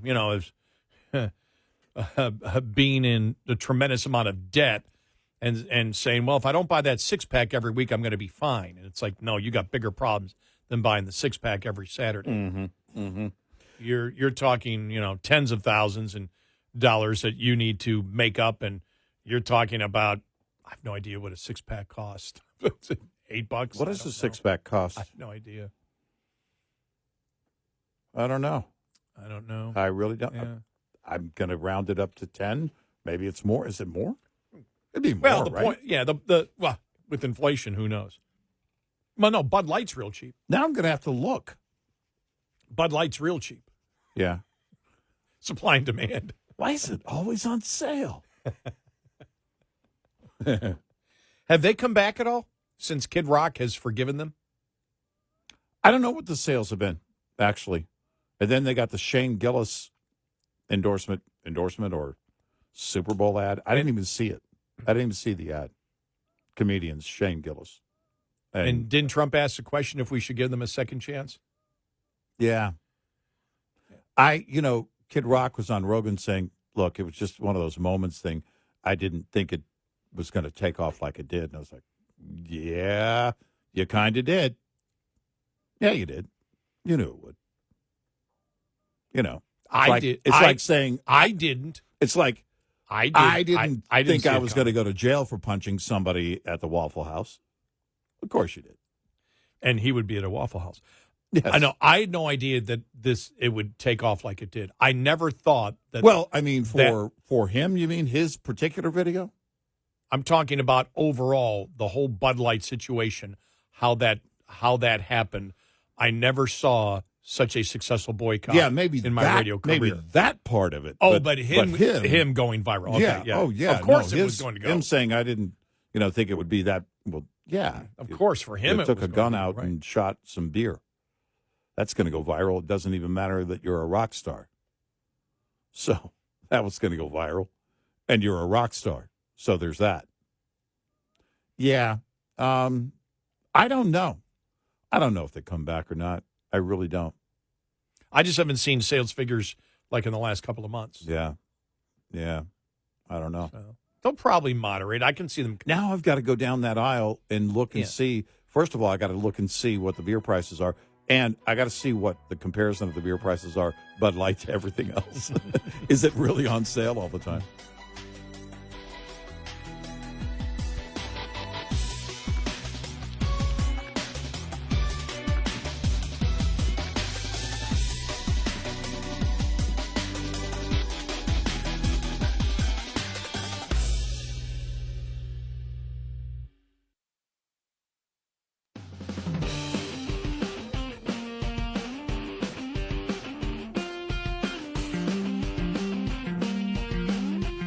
You're listening to Red Eye Radio from the Uniden America Studios.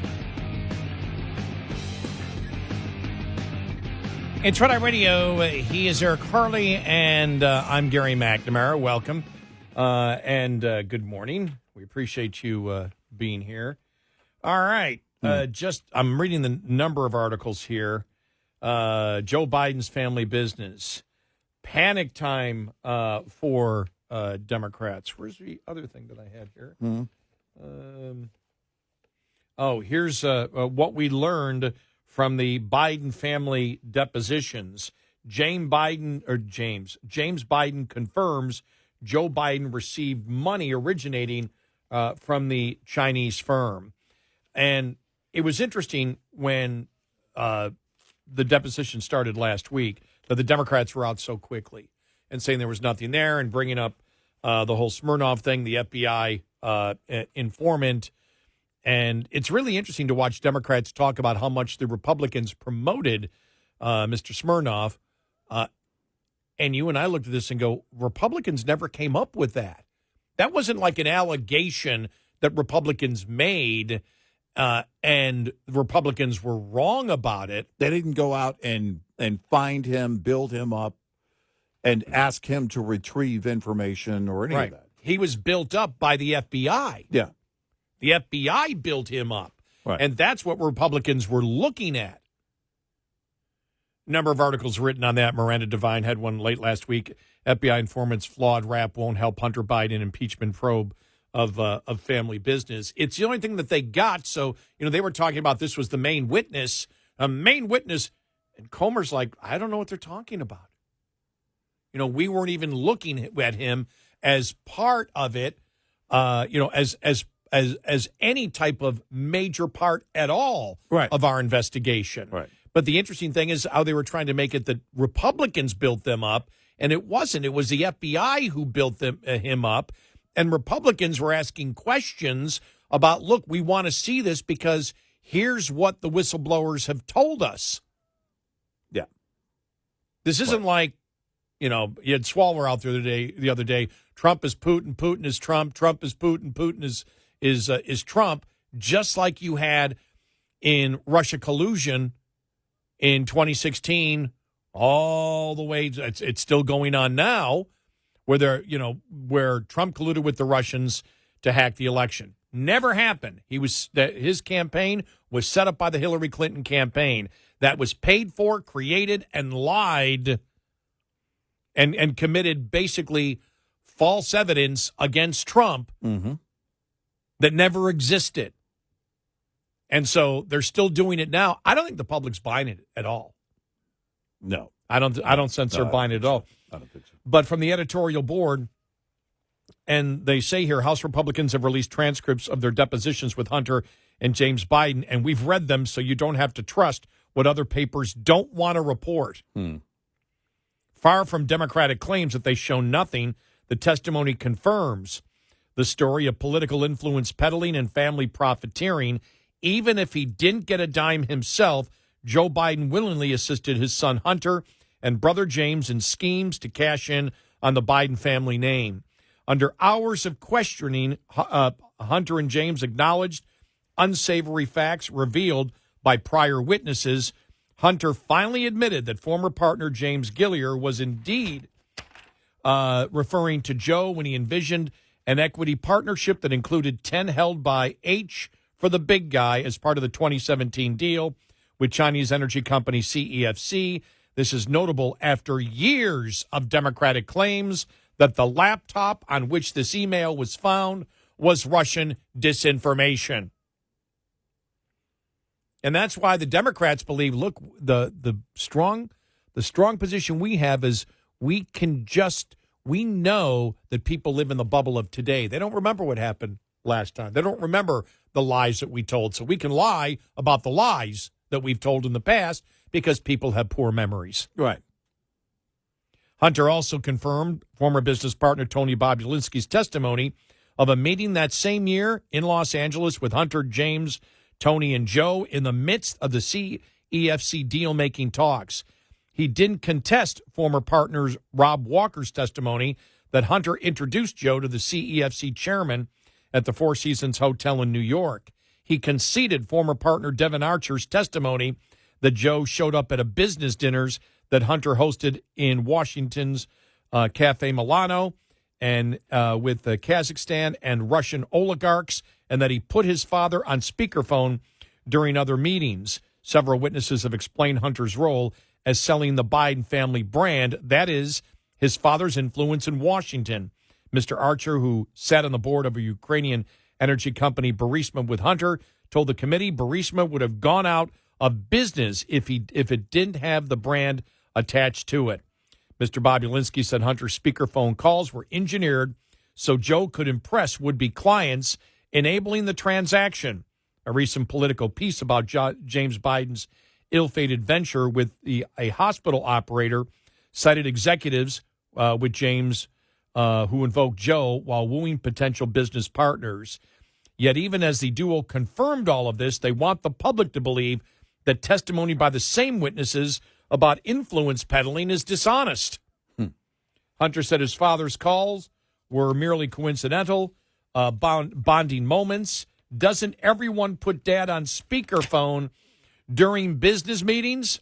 He said the big guy email was Mr. Gilliar engaging in pie-in-the-sky dreams, working with a former vice president, and that Hunter shut it down. He explained that Joe at Cafe Milano there to say hi and order spaghetti was different than Joe coming for dinner. Hunter didn't claim his Fifth Amendment right not to answer questions, but he did reveal a conveniently spotty memory. Hunter couldn't recall reading the famous big guy email or writing threatening texts, and he disclaimed knowledge of the origins of the $142,000 used to buy him a luxury car. Mr. Archer said it came from a Kazakhstan oligarch.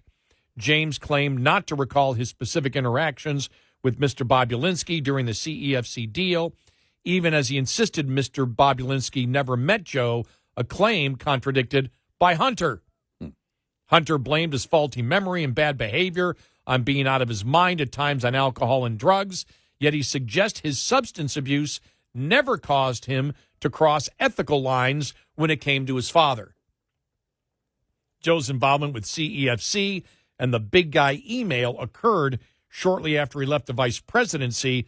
This suggests Joe thought his political career might be over and was out to make money in the Beltway habit. That was his right, but then why didn't he say that in 2020? The facts from the House investigation show he lied to the public about the extent of his knowledge and involvement in the Hunter James business. The interviews verified that Hunter and James made a bundle from their overseas work, though both struggled to describe what they provided in return. What was your job? What service product were you offering? Both men failed to provide compelling explanations for their financial accounts, which often involved odd payments, wires, and entities. The committee also found more than $20 million from foreign sources that went to Hunter, James, and business associates. And then this one, in adding to it, National Review had it, as did many other people. James Biden confirms Joe Biden received funds originating from the Chinese firm. Joe Biden's brother, James, testified that he sent Joe a $40,000 check with funds originating from Chinese conglomerate CEFC. James Biden testified for the House GOP's impeachment inquiry that President Biden,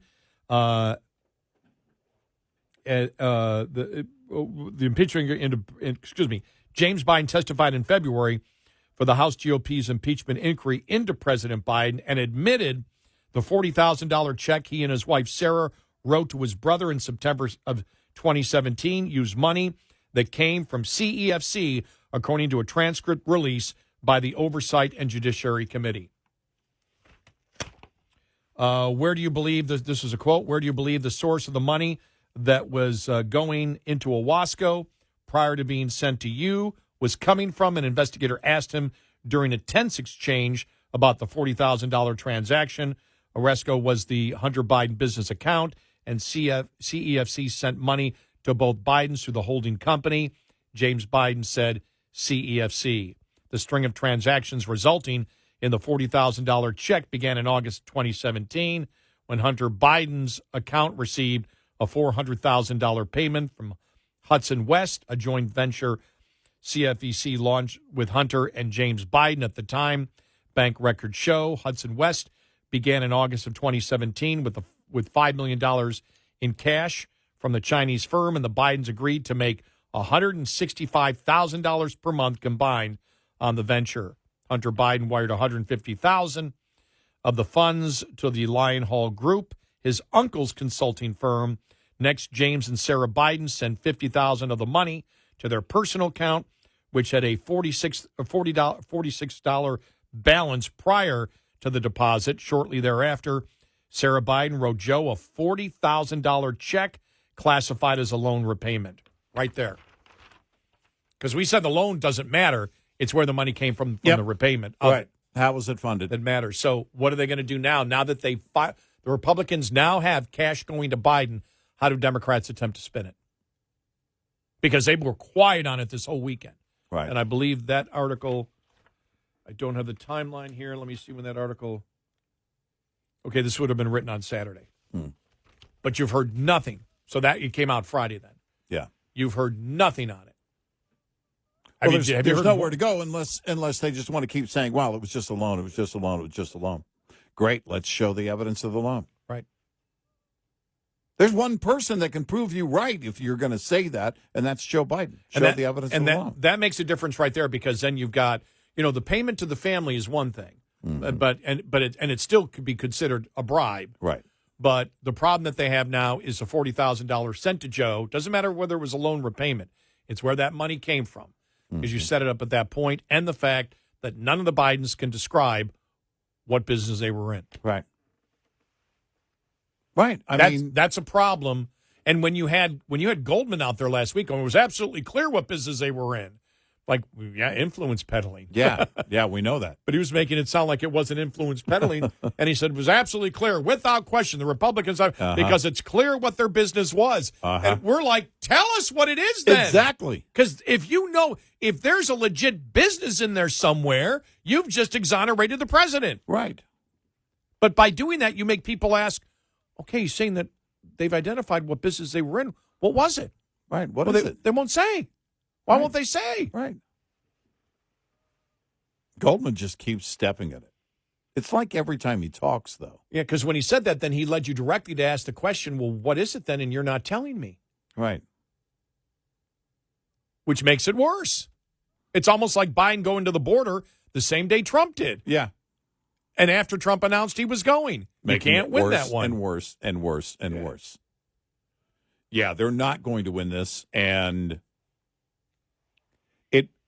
this is the problem that they have in not knowing what the GOP is going to present week after week after week after week after week. Or jumping out right after the deposition early on in a hearing. I knew at that point. Mm-hmm. I mean, I've studied politics long enough. When they jump out that quickly and say things, as Goldman did, that we knew wasn't true. Right. I went, wow, it must be pretty bad what's going on in there because that's their goal. Let's jump on it quick. Let's get the news paying attention to us and not so much. Because really, you think about it, it might have worked because I didn't hear a lot of people discussing the $40,000 over the weekend at all. No. And that's the first time you have an actual amount going to Joe Biden. Mm-hmm. Yeah. And when Goldman said that, it's absolutely clear what he did. That was such a big lie that you're telling such a big lie for a reason. From Representative Goldman. Yeah, you're trying to set the narrative. Yeah. 866-90 Red Eye. Lines open for your calls. 866-90 Red Eye on Red Eye Radio.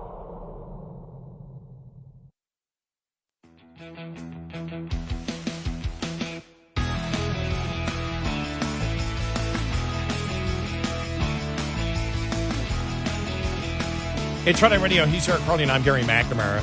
The other problem is with the pressure and Republicans knowing that they've got a lot to convince the American public that influence peddling was going on, is Joe Biden answering questions. Here's his 30-second press conference the other day. Here we go. Speaker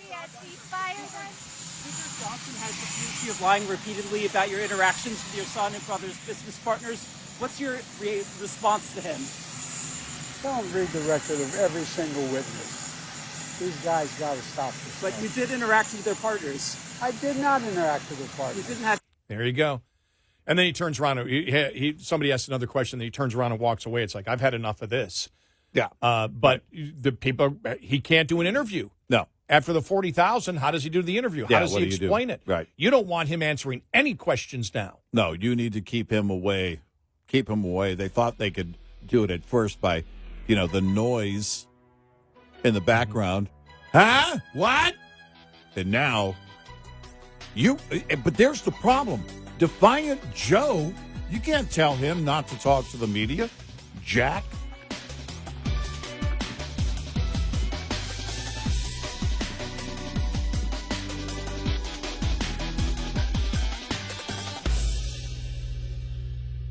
This is Red Eye Radio on Westwood One.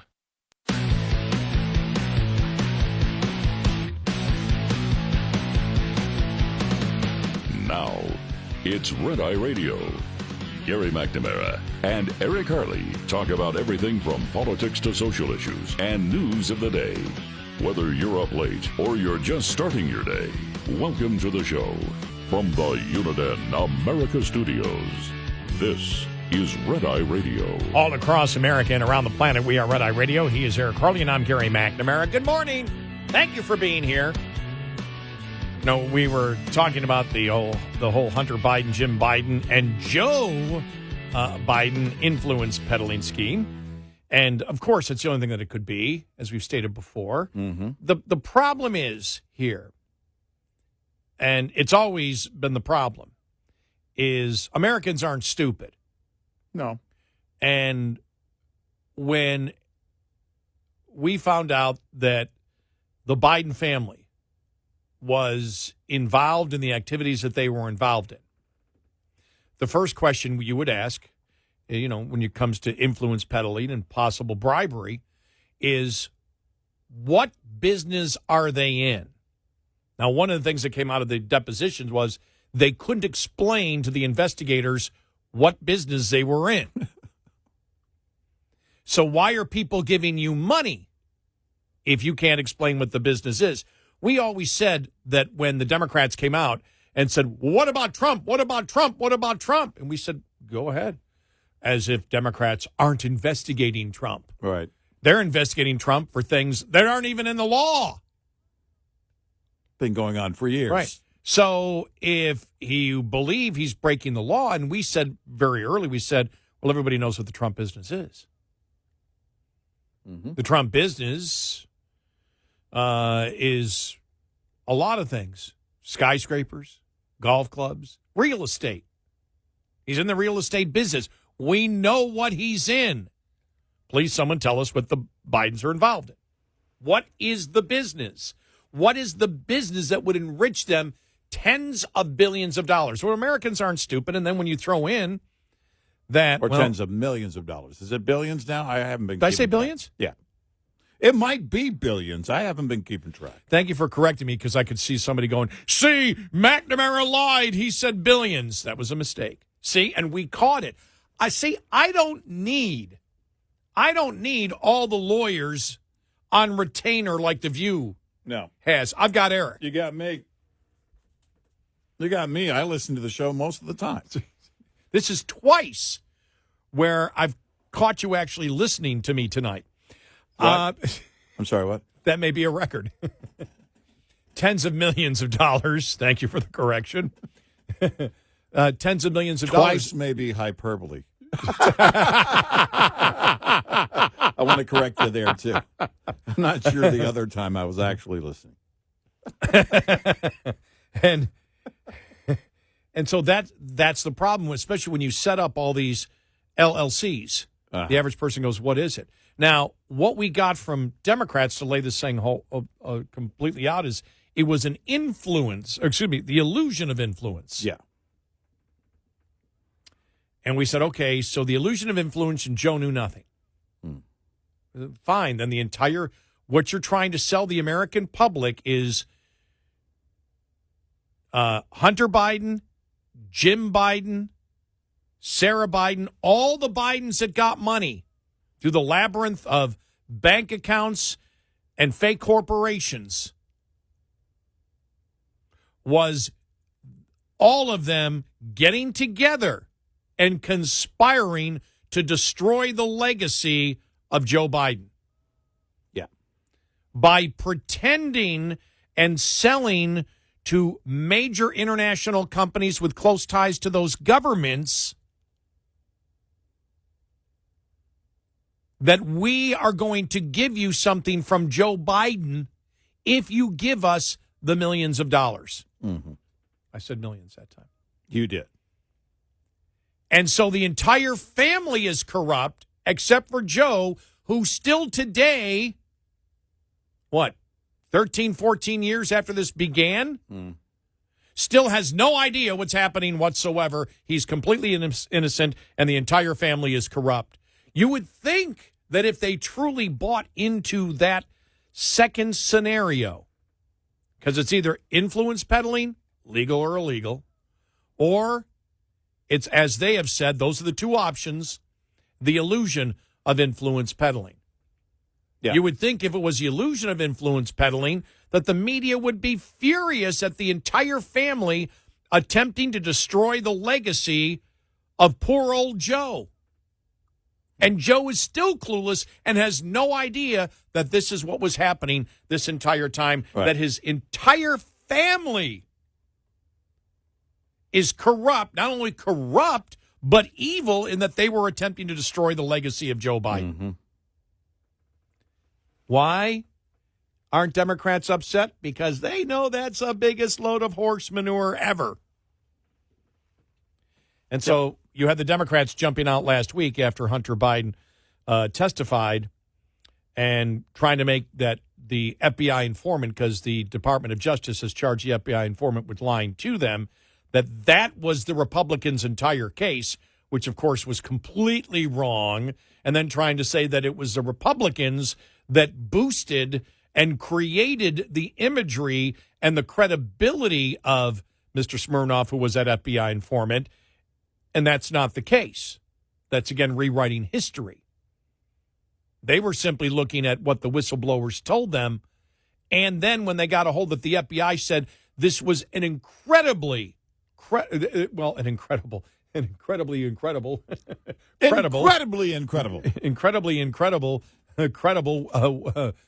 source, that this is somebody who'd worked for them for years, that was completely credible. All the credibility came from not from Republicans stating it, came from the FBI.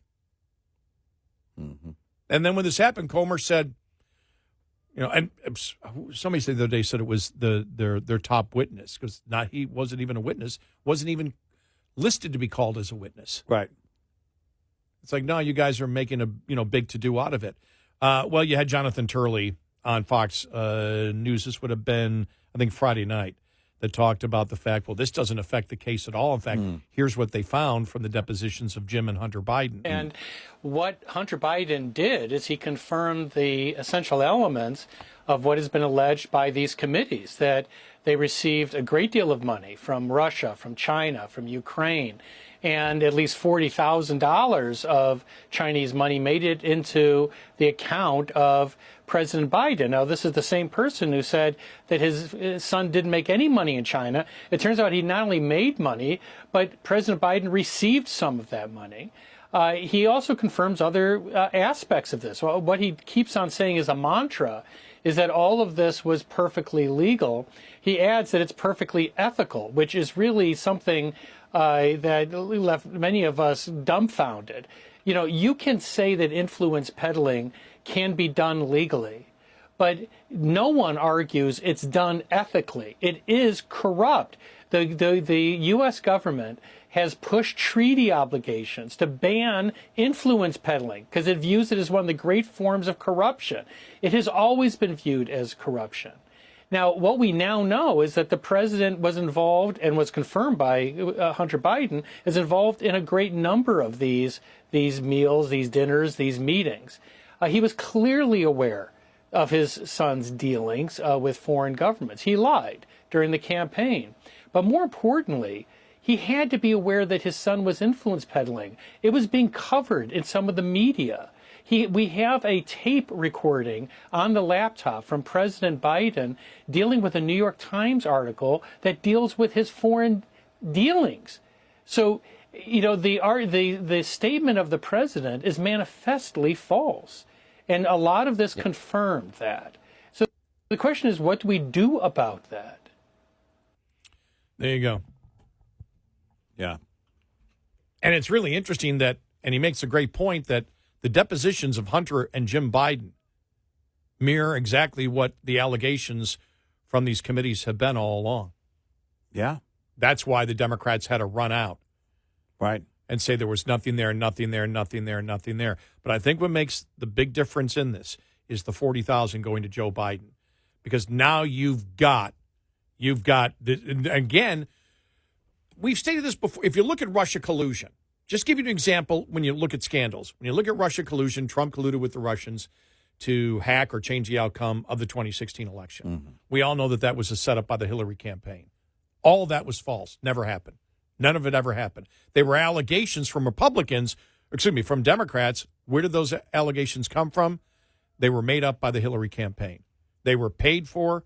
Money went to pay to create a set of lies, put it into a dossier, legitimize that dossier with the public, sell it to sell the FBI that this was legitimate in order to get FISA warrants.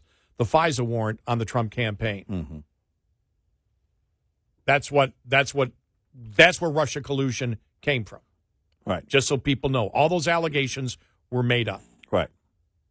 By the Hillary campaign. Yep. And they paid for those lies, and they got fined for a FEC violation. Right. For saying that the money was being spent for something else besides what it was spent for, which was to create the lies about Donald Trump.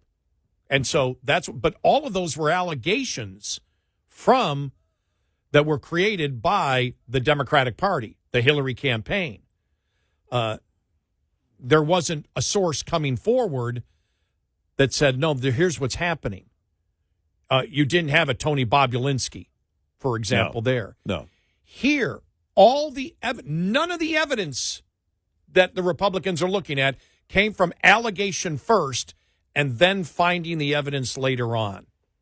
All of it came from, well, the vast majority came from Hunter himself through the laptop, which they said, wasn't his, was disinformation, Russian disinformation created. And as has been brought up in the testimony, what Hunter said was credible shows that the laptop was completely and totally credible. We've known that anyway. And then we know that was the biggest lie that was created. And then the bank information and everything else falling into place.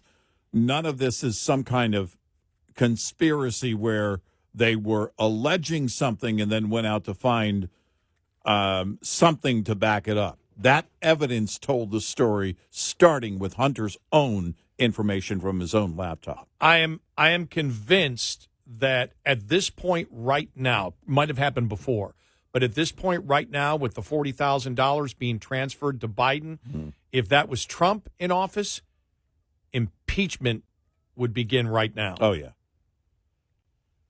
Yeah. Absolutely. Absolutely. That $40,000 is the key. We've always said, follow the flow of the money. Right. Now, the money's going to tell the story. You don't need the $40,000 to create influence peddling, but you don't need it, and bribery. We've said we don't even need a direct connection of money going directly to Joe Biden. But that's when they hear that, their ears go, huh? Yeah. What? Yeah. He got money. And so it's going to be interesting to see what happens this week as Republicans, I would guess, would pound on that. And now it's going to be interesting to see whether they can get Hunter Biden. Here's the thing. Can Hunter Biden take the fifth once he did not in the deposition? Once you start opening your mouth. I don't think he can. Yeah. Yeah, I would have to look at that. It depends on the separate setting. Because it was in a separate setting, but the deposition could still be used against him. Oh, Even if you wanted to start. Oh, yeah. Take the fifth now? Take the fifth now? Great. Yeah, you can't do that. Here's what you've already said. But that would hurt him. It just gets worse. But that would hurt him more because they would keep it on the entire 2 or 3, let's say 2 days of hours of asking him questions. I take the fifth. I take the fifth. I take the fifth. I take the fifth. Yeah. And Republicans want. Look, we said I still don't believe that Republicans' goals are to actually impeach him this summer or into the early fall. I think it's to damage him so much politically that it's going to be, another brick on top of the wall, stopping him from running for office or winning office, right? In November. Right. I think that's what their major goal is. But that $40,000 makes a ton of difference because then people go, "Oh, he got money." And saying it was a loan doesn't mean anything. It's where that money came from. Right. Well, the money was available. Joe was able to loan the money to Jim because he knew he was getting it back from CEFC. Right. So that's the same thing. It doesn't matter. Right. The loan isn't even relevant at that point. No, it's the flow of the money. It's where the source of the money. It's going to be interesting to see if that blows up this week. I don't see how it doesn't. I don't see how it doesn't. Because somebody's going to ask Karine Jean-Pierre, what about the $40,000 that Jim said?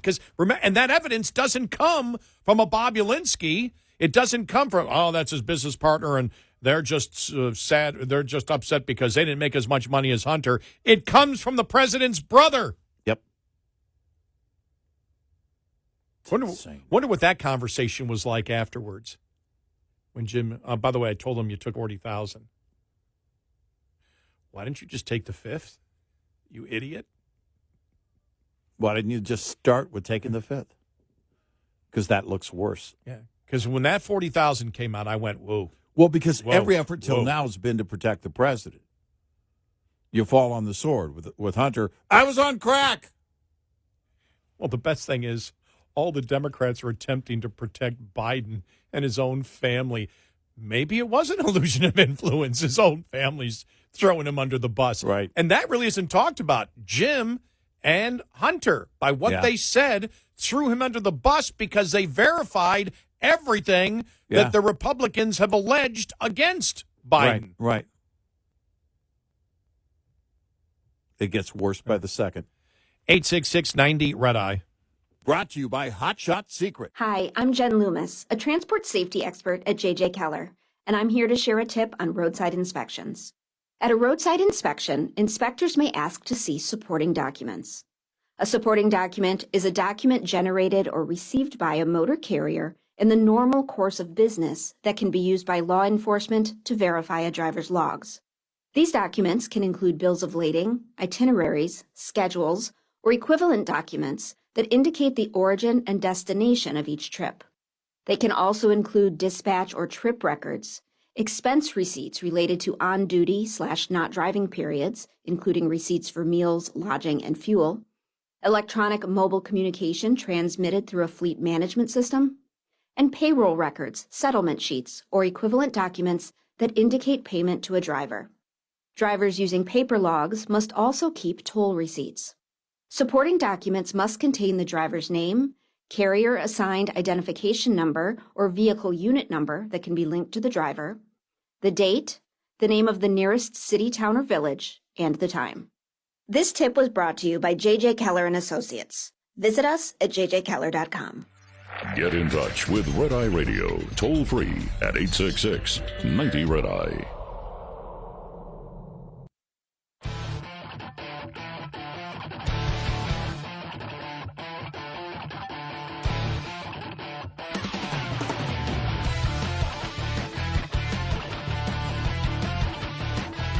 It's Red Eye Radio. He's Eric Carly, and I'm Gary McNamara. Because when you think about it, it's really incredible that, and I'll say, because I think it's accurate, as I said before, I believe Jim and Hunter Biden threw their father or threw his brother and father under the bus. Yeah, because they did. They really verified everything that the Republican committees have found out already, and they verified them. And then the 40,000 that Jim said, I'm thinking to myself, why didn't they just take the fifth? It looks worse. What does it look worse than this? Well, I think their attempt was to the plan. What we meant to say was, I think the plan was to fall on the sword and protect the president. Try and do this. Hey, we were doing all this. And by the way, it wasn't illegal, and the president had nothing to do with it. Well, you could say that for Hunter, but Jim stating that the 40,000 went to the president, you're screwed at that point. Well, that's going to come up. So I think you can't. I think you can't get away from the bank evidence. Yeah, the bank evidence says otherwise. Him saying it, right? We're in a day and age where the source matters. Well, I know to so many people. If the bank says you did it, and then you say I plead the fifth. Man, you're guilty. Well, you just plead the fifth for everything. You can't plead the fifth individually. You just plead the fifth overall. You have to. If you ask, you say, I never addressed that. Well, in the deposition. And you look guilty.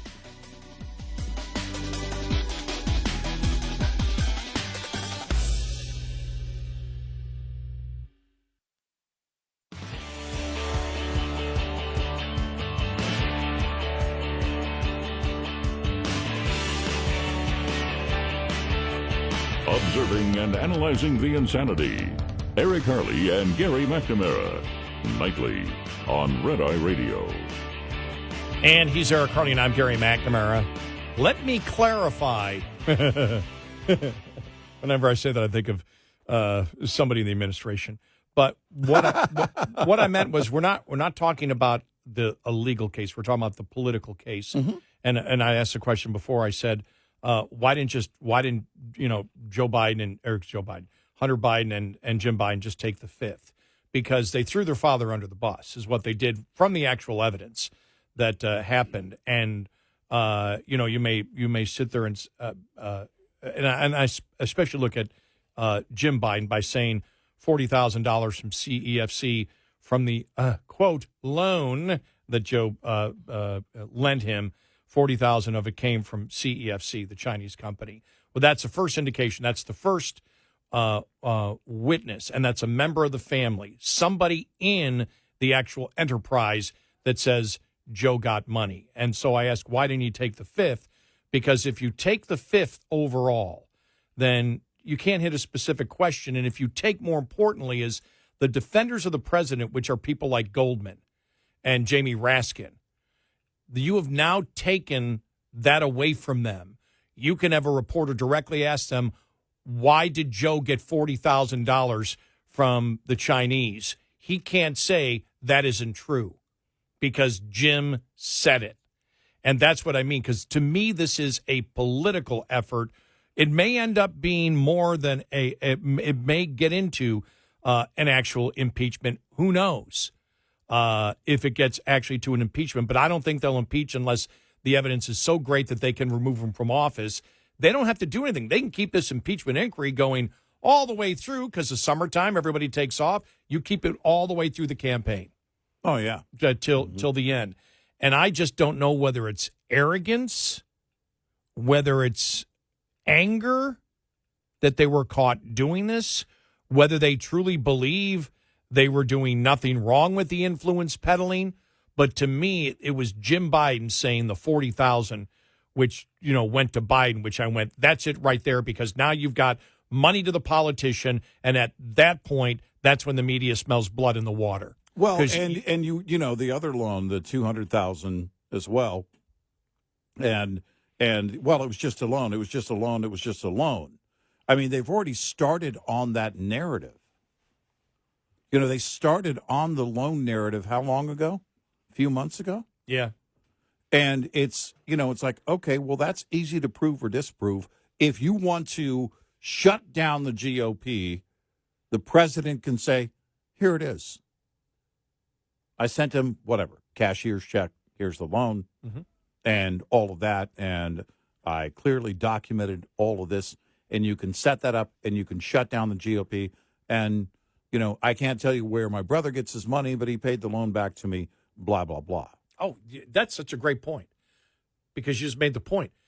They can't prove, they say the loan was made. They won't prove the loan that was made. Right. And all we have is money going to Biden from and CEFC. no money going the other direction. And no money going in the other direction. And that's a great point. That's where we were back on the $200,000 loan. So when you look at that and say, all right, all of this can be, because if you're a Biden defender, rank and file, Biden defender, and you think this whole thing is bogus and it's just the GOP, it's the GOP getting revenge because of the whole Trump thing, right? So then what you want is, well, wait a minute. If it's a loan, because I'm thinking to myself, wait a minute. If it's a loan, he can prove it, man. I'm waiting for him. Come on, chomping at the bit. Come on, Joe. Shut him down. Shut him down. We haven't seen any of that. We've seen money going one direction. One direction. And that's the problem, because they started on the loan thing. Well, you start on the loan thing, I guess they thought they were winning the loan argument or excuse with the American people. It doesn't, there's no difference in influence peddling, and if there's pay for play, bribery, whether it was a loan or not. But it's where the money came from. But where the money came from. Yeah. But it does because they won't provide the evidence that the loan happened. Right. That was that a last gasp attempt to try to legitimize what was going on inside the family? But if you can't prove, because I see it. So glad you brought this up. I can see the Republicans this week. It doesn't matter whether it's a loan, but prove it's a loan, because we believe you were lying that it was a loan, and that's why you won't present any evidence. Right. Because if you won't present any evidence, you're lying, which means this was simply a direct payment to Joe Biden as part of enriching your entire family from the Chinese Communist Party. Remember on the Trump Tower meeting, and the night before, I don't know, who was it, the Washington Post, Politico, whoever was going to do a dump on all of the email exchanges between the Russian lawyer Veselnitskaya and Donald Trump Jr. on what they were, going to meet about and what they had. And Donald Trump Jr. came out and said, oh, no, I'll save you the time. Boom, boom, boom, boom, boom. And he dumped it himself. because the screaming was, we need to subpoena the documents. He goes, Yeah. you don't need to subpoena anything. Yeah. I'll give you all of it. Yeah, here it is. And then it died. And it was The gone. evidence was presented. And it was gone. All that was, of course, bogus. Now, they still tried to capitalize on the ashes of that. Well, but, and no, it didn't fly. And you were burned down by them not hiding anything. He released the entire thread online. Here you go, dump. And they were they didn't expect that at all. Well, with the Bidens, if I were Joe Biden, if I were advising Joe Biden, show him that check, show him that, boom, just lay it down. Here you go. We want to clear all this up, everybody. We're going to get on with the business of the American people. We're going to clear all this up. Here's all the documents. We're going to give this to the media. We've already sent this over to all the committees. We've already sent this over to the committee chairs and ranking members and blah, blah, blah, blah, blah. But there was a problem in doing that, as we had mentioned before. God, there's so many aspects to it that it doesn't exist. No. There's so many aspects to it that I can temporarily forget a point that we made a couple of months ago that applies today, because there's 5,000 moving parts in this thing. Right. Yeah. But actually, can they admit it? Because then that is the incentive. If Jim Biden didn't have the money to pay his brother back, then he really had to work out a deal with the Chinese in order to pay his brother back. I just don't see the loan. Well, the loan doesn't. That's a given anyway, because they already went down the loan road. I mean, they already are using the loan as an excuse anyway. Yeah, the loan doesn't change the basic influence peddling, but it does show another lie in an attempt for the Bidens to cover up the actual influence peddling and the cash flow and the $40,000 to go to Joe. And by the way, this is the difference between a very Clinton-esque plan, the Russian hoax, because think about that. You build the white paper, right? Okay, then you get the white paper over to the FBI. You got two top agents working on that white paper that go, hey, wait a minute, something looks weird here. But the brass at the FBI goes, shut up, nothing looks weird, we're going to go with it. And then the Clinton campaign can go to the media around that right days before the election and say, look, the FBI is investigating Donald Trump. Hey, look over there. And of course they wouldn't be. They were obligated to do it to a certain point because that information was given to the FBI. Just like when the FBI, someone at the FBI, sent that over to the CIA, they were kind of obligated to do that referral themselves. It was kind of this, It was almost like this circular logic that was playing out by someone who was former Secretary of State, former First Lady, and very Clinton-esque plan and just so that was people, very sophisticated. Just so people know, the white paper is different than the dossier. The white paper was a separate attempt to get Donald Trump right close to the election by claiming that he communicated secretly with Alpha Bank. That also was created by the Hillary campaign. And that was unique because, I mean, that was quite sophisticated because that was the campaign. And this is the one where they believe that, what's his name, Jake, the National Security Advisor, Jake Sullivan. He was part of this. That he knew this was going on. Right. And so he was a part of it where they, got the lawyer from Perkins Coie. They cooked this entire thing up about the Alpha Bank.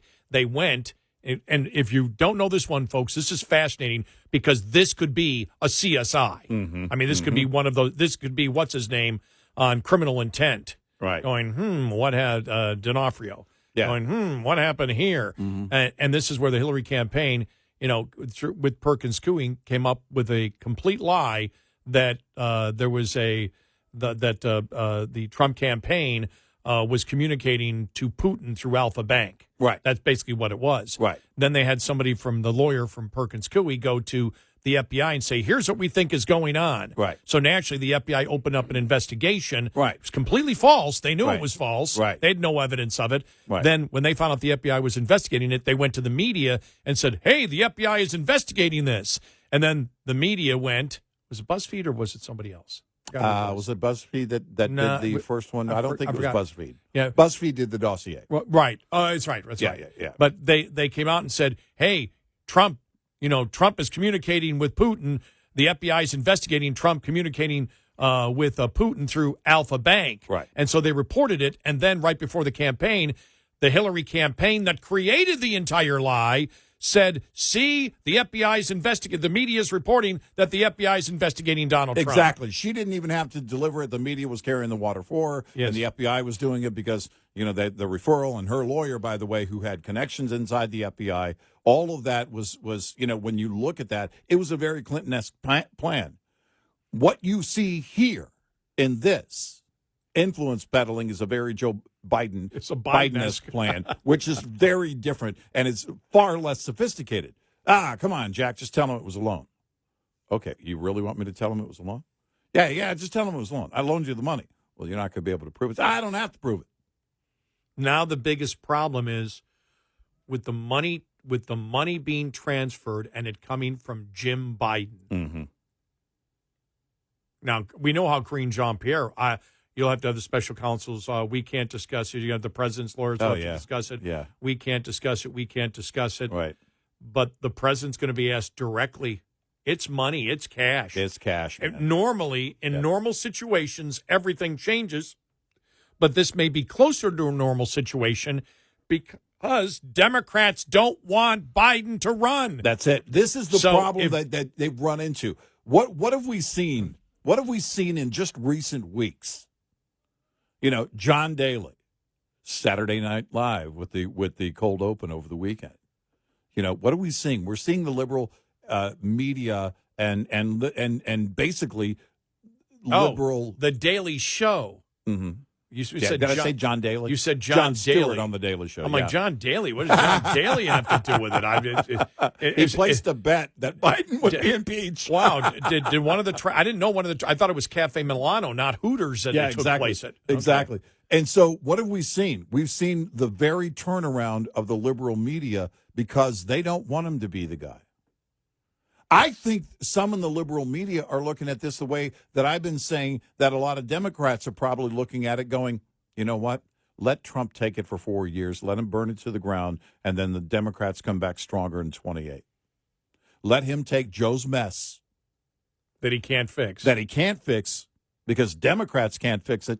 Let him take it for 4 years. Let him make it worse. Let it be worse for Trump. Let Trump be the bad guy for another 4 years. We start fresh in 28. I guarantee you that conversation is happening in more than one liberal circle. 866-90 Red Eye. We'll be right back with more Red Eye Radio with Eric Harley and Gary McNamara.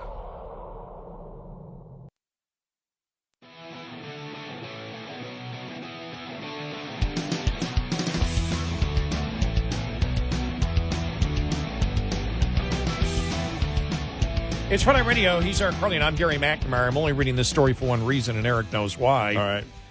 TV personality Dr. Phil. All right, fine. Let's just have it out right here. Suggested on Friday on Bill Maher when asked about the president doing a cognitive test. He said, people that have nothing to hide nothing. So why not? Why not? Especially when you're president of the United States. Go ahead. Do it. I'm sure everything's fine, right? And Bill Maher, like I said, he can't embrace everything from the far left, but still at times he's cuckoo, saying Biden should embrace his age and promote his age. And it's like, come on. Shut up. Come on. Really? Jeez. Yeah. Sometimes he sounds like the biggest idiot on the planet. He should put up the nap stuff like cam. The nap cam. Show him in a chair just nodding off every day at 3 o'clock. Eating. You know what they should do? When he's on the world stage, Gary, they should just give him an ice cream cone. Oh, wait, they actually did that. Wow. I mean, seriously, are you guys trying to make it worse? Hey, hand him an ice cream cone. He'll embrace it. Oh, my gosh.